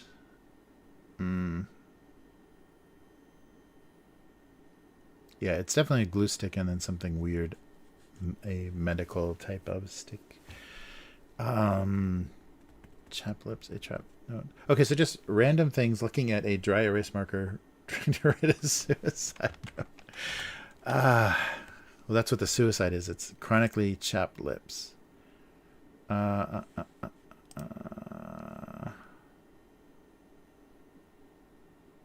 Right. Magic marker.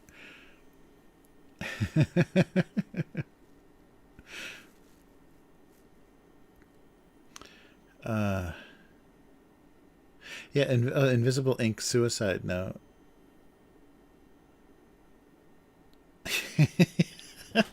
Then yeah, it could just be like random things that you would try to use to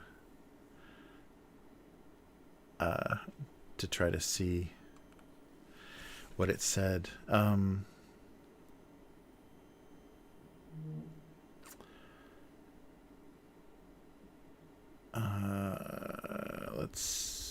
Yeah, a glue stick. A glue stick, something, a tube of something, and a marker. Yeah. Invisible ink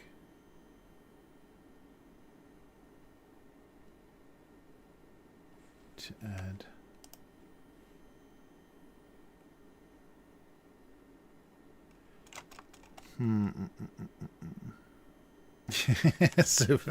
Scavenger suicide. Suicide hunt. Suicidal scavenger hunt.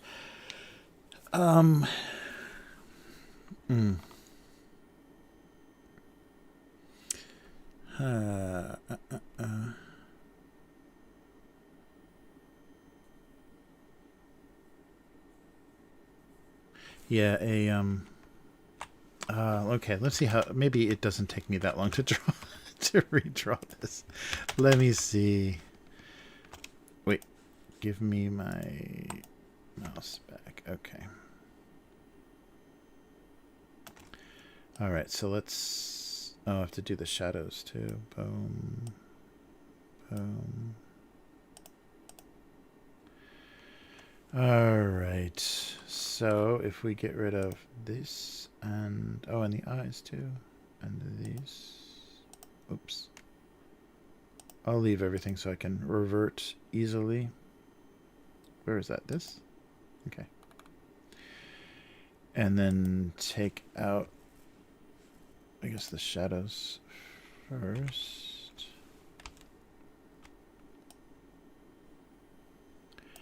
Take out the shadows and then the color.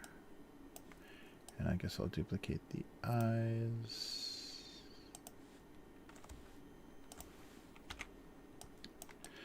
All right, let's see how long this takes. I think it's the first time I've ever regretted drawing such random things. There we go. All right, let me see if I can make this. So an eraser.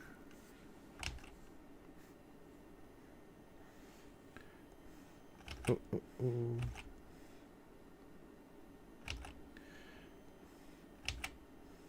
Come on. Oh, I'll get something.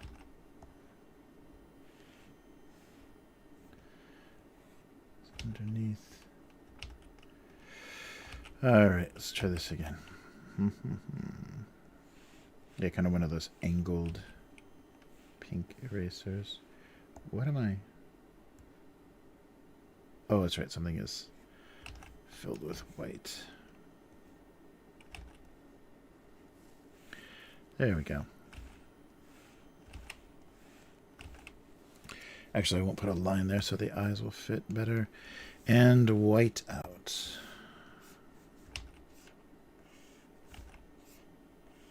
Or liquid paper. It still comes in those little bottles, right? With the brush. I'm sure it looks totally different now.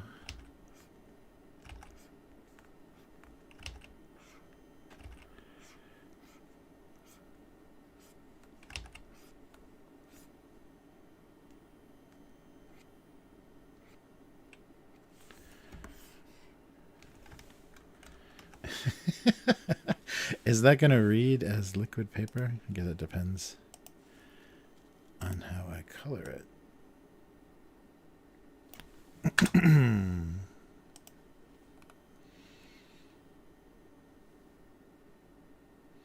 Yeah. Right, it's not the little bottle brush thing anymore, is it? Well, oops. I gotta make this. Okay. Gotta make this thing a little bit bigger anyhow.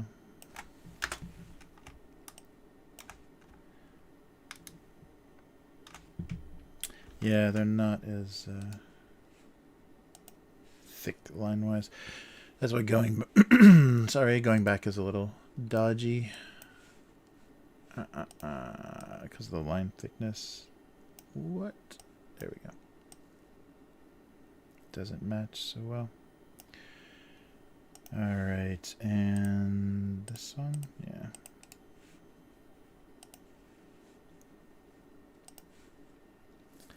So we'll just fudge it a little bit. Okay.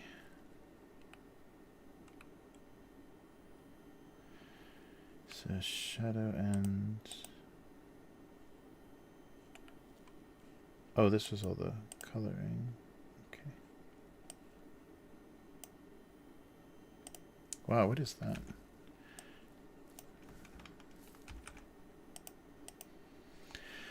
Okay, so let's try this.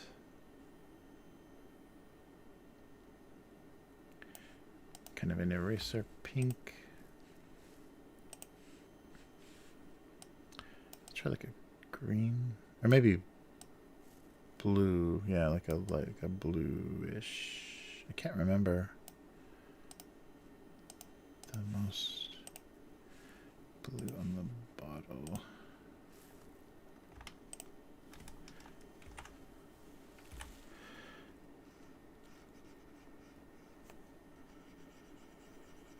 Oh, actually, though, that's too dark, isn't it?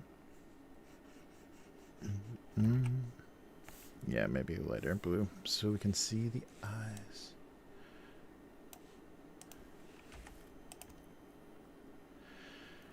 Okay.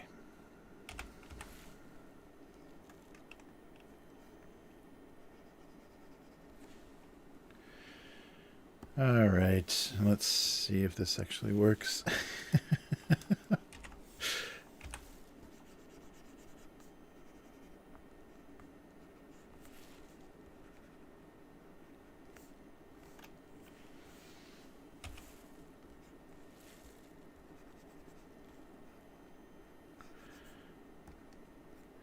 Wow, a totally redrawn, 50% redrawn cartoon.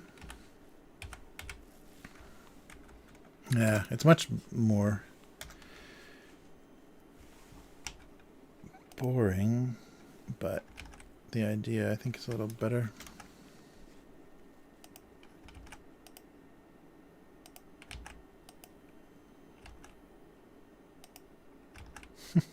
These wonky eyes.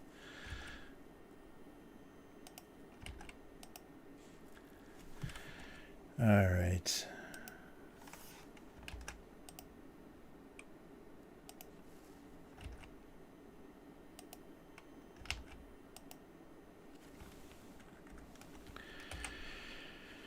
How about that?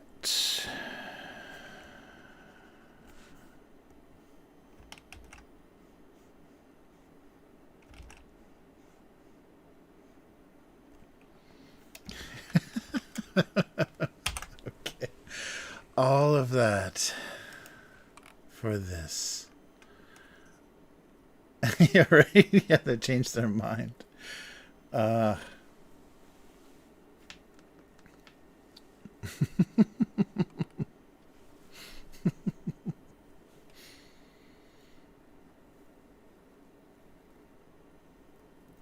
Oh, that's nice. Yeah, distracted.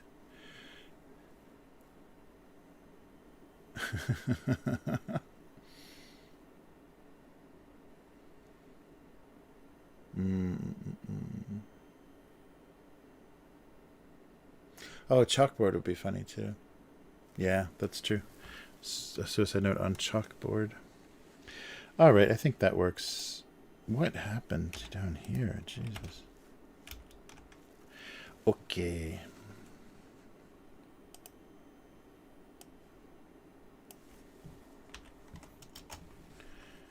A lot of space is added.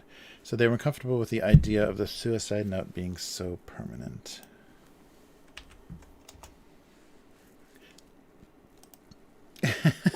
Okay. That's better. The meaning is a little bit better. It's not drawn that well.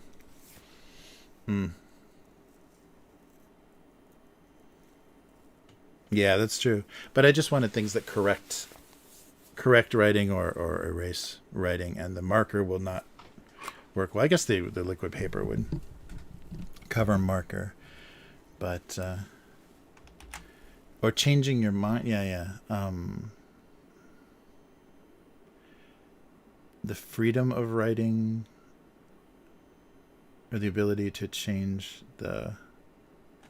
Yeah.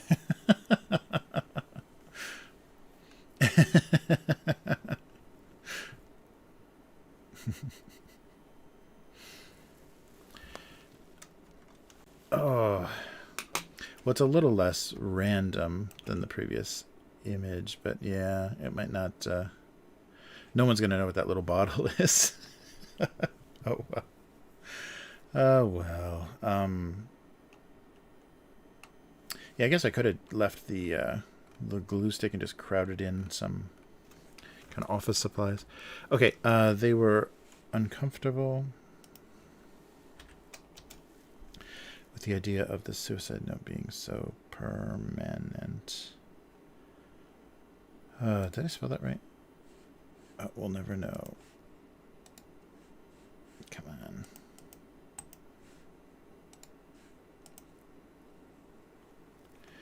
Yep. Okay. That joke actually sounds familiar. I wonder if I've written something like that before.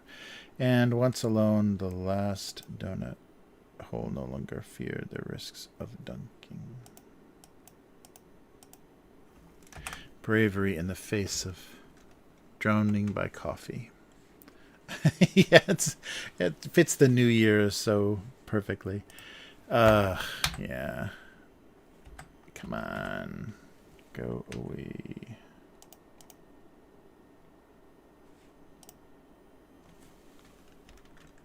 There we go. Okay, so that is 2020. Yeah, so the last 2021. Yeah, they're both suicide. That's great. They were uncomfortable with the idea of the suicide note being so permanent. Oh, maybe the marker should be sad about that, right? He thought he was a good choice. What's going on here? Okay. Yeah, they're being critical of his permanence. Yes. Yeah, just in time for everyone's post-Christmas suicides. I'll have some entertaining cartoons. Yikes. All right. Well, I guess I was depressed. I just repressed the repressed the feeling. I let it come out in the cartoon. Yeah, right. Oh, I've done some pretty dark ones before. Yeah, that'd be funny. Go Comics is calling for a wellness check. What happened? All right, that works. Once alone, the last donut hole no longer feared the risks of dunking. Freedom. Oh. Sorry, my projector went out. Okay. Wow. Another year already. And this is the 20th year. That's right. So 2022 marks the 20th year. Wow. So I made it. I can stop now, right? 20 years of this cartoon. Holy shit. I can stop now. Yeah, I've had a couple people put in comments when I did jokes about retiring or something ending, and the little objects like wanting to quit or wanting to retire. I actually had people write me and say, "You're not going to stop doing this cartoon, are you?" Like they thought I was trying to send them a secret message. Help me, I'm tired of drawing this. Wow, 20 years. Here we go. This will make 20 years. Oh, that's so crazy. Yeah, the first one I put in was the little code is I put the three character code for what the cartoon is, and then the year. So the first one I put in was 02. Now it's 22. Fuck me. Oh my god.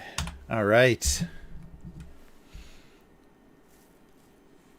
Yeah, let's put something back up instead. Where's my cursor? Instead of the blank page. All right. Wow. I can stop now. Yeah, it's fine. It's fine. No, I'm totally fine. I'm totally fine. Oh no. I was drinking a lot. Wow, that's amazing. So I'll have to move into a new era for this cartoon and do something. All right, well, let's go to the convenience store before we wrap things up here.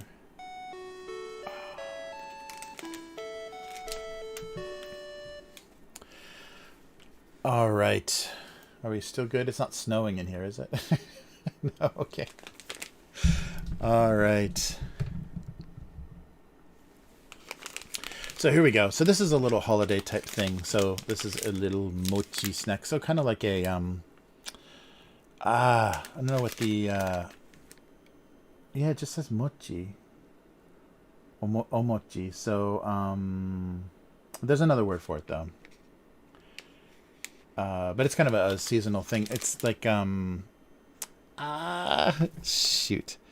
Yeah, there is another word for it. But this is a very New Year's type thing. And it's funny, they call their little sweets, their little like premium sweets at 7-Eleven, they call it the 7 sweets.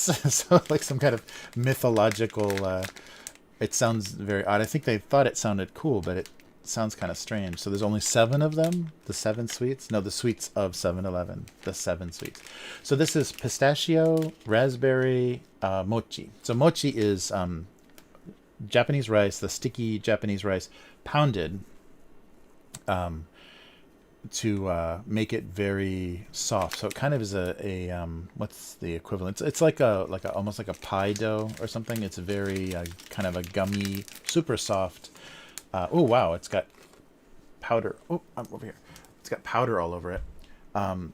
So the funny thing is, so mochi is a very New Year's food in Japan, but it's it's very gummy. It's very stringy. Maybe you'll see that as I eat it. Maybe if it's warm enough in here, but it stretches. So you have in the kind of good luck food for New Year's is the is a soup.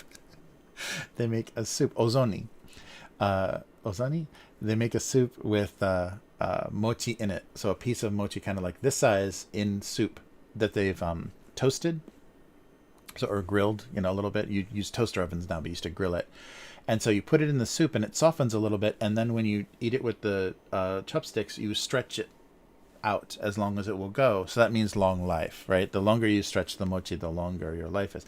But that also means if you don't chew mochi well or you swallow it too early, you will choke to death on it. So every year in Japan, some older person, because your muscles and everything stops working so well in the swallowing process, somebody dies eating this crazy food. And I'm getting powder everywhere. So now I'm gonna make, and I'm wearing a black sweater, so I'll get powdered whatever this is all over my black sweater. So as you can see already, it's very soft, and so the rice itself I think is flavored with pistachio because it's all green. And whoa, nope, oh wow, that's really good. So inside, it's disappearing. It's actually pistachio cream inside with kind of a raspberry center. I'm making such a mess. And this is much softer than I thought. I should have suspected. So see, mochi is very invisible. But it's very very stretchy. This one is really, really fine, like really thin. So there's more cream and filling than actual mochi. But it's really good. So yeah, their premium sweets usually have a nice combination. So pistachio, raspberry is a nice combination.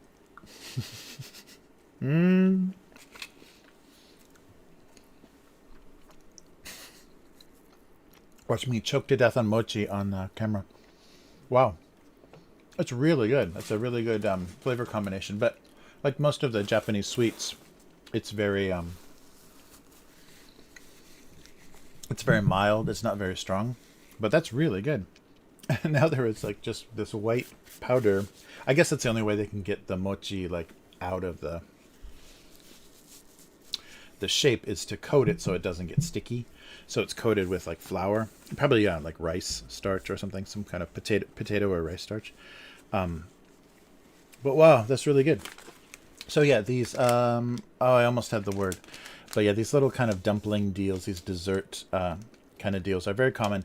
So this is a very New Year's kind of food. You'll see them kind of all year round, and kind of regionally they're different. There's different recipes or different kind of favored flavors.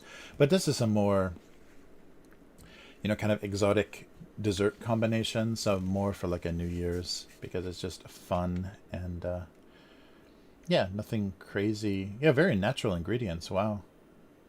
Just cream, margarine. Maybe in the pistachio part, caramel. Wow. And almond. Oh, to make the to support the pistachio flavor. There's some almonds in there too. Wow. So that was really good. Crazy. And I'm not completely covered with starchy powder.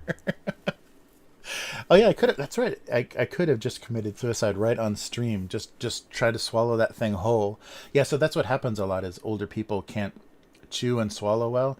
So especially when it's kind of melty in the soup, in the ozoni, it would just kind of slip to the back of their throat, and they can't breathe.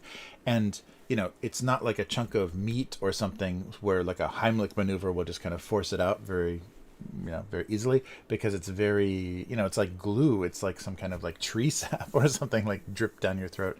So basically they've glued their windpipe shut, and you have to watch your older relatives suffocate for New Year's. But yeah, it's just a known danger, and still it's a traditional food, and everyone wants to eat it every year. And that's the problem with humans, is like they never realize like how old they are and like how their limitations have changed. So hey, I'm just like I was when I was 18. I can eat this pounded rice, and they end up choking to death on it. I'm not going to go out like that, like one of those mochi chewing suckers. Wow, really good. Yeah, now I've been hitting the Christmas crack. I'm covered with powder.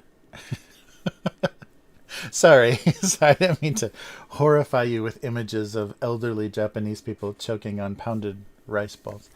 But yeah, so it's a really common food, and it's fun. It's really fun to make, because they have it's kind of like a large mortar and pestle. There'll be like a tree, like a log that has a little concave, like a bowl cut out of it, and you cook the rice, and then you take this rice and kind of, because it's Japanese sticky rice, it sticks as a ball, and you put it in the little bowl part, and then you have a huge mallet, this big traditional mallet with a long handle. So someone is swinging this mallet. Maybe I'll look for a video of that for next time. But someone is swinging the mallet and hits the rice, and then someone else is flipping it. So okay, you have to see that. You have to see somebody do that. So it's a nice performance thing as well. It's fun to make, and it's a nice performance thing as well. Because it looks super dangerous, the if you get the rhythm going.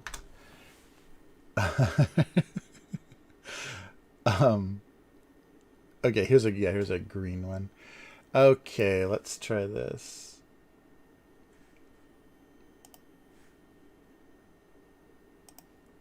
There we go. So yeah, they put hot water on the little kind of pestle thing, and then they've got the cooked rice. Sorry, I can't see any comments right now. If everyone's asleep or calling the suicide prevention hotline. Yeah, so they just take. Oh, let's fast forward a little bit here. They just take the cooked rice and. Oh, and these guys aren't even flipping it. They're actually just hitting it. But usually there's a guy. Yeah, so he puts his hand in the water so the rice doesn't stick to him, and he flips it. He keeps flipping the little pounded part over and over again. Oh, this isn't the. Oh wait, here we go. Yeah, this is. Yeah, here we go. Let's make this a little smaller. Yeah, there we go. So as a street performance, they put their hands in the way so that you get the full effect there. There we go.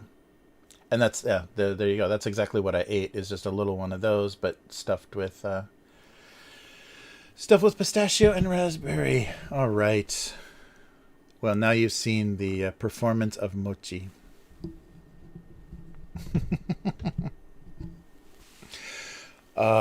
Sorry. An hour ago, I'm sorry, K5. I'm keeping you keeping you up all night. We'll dream of mochi pounding, and I'm sure you'll be fine.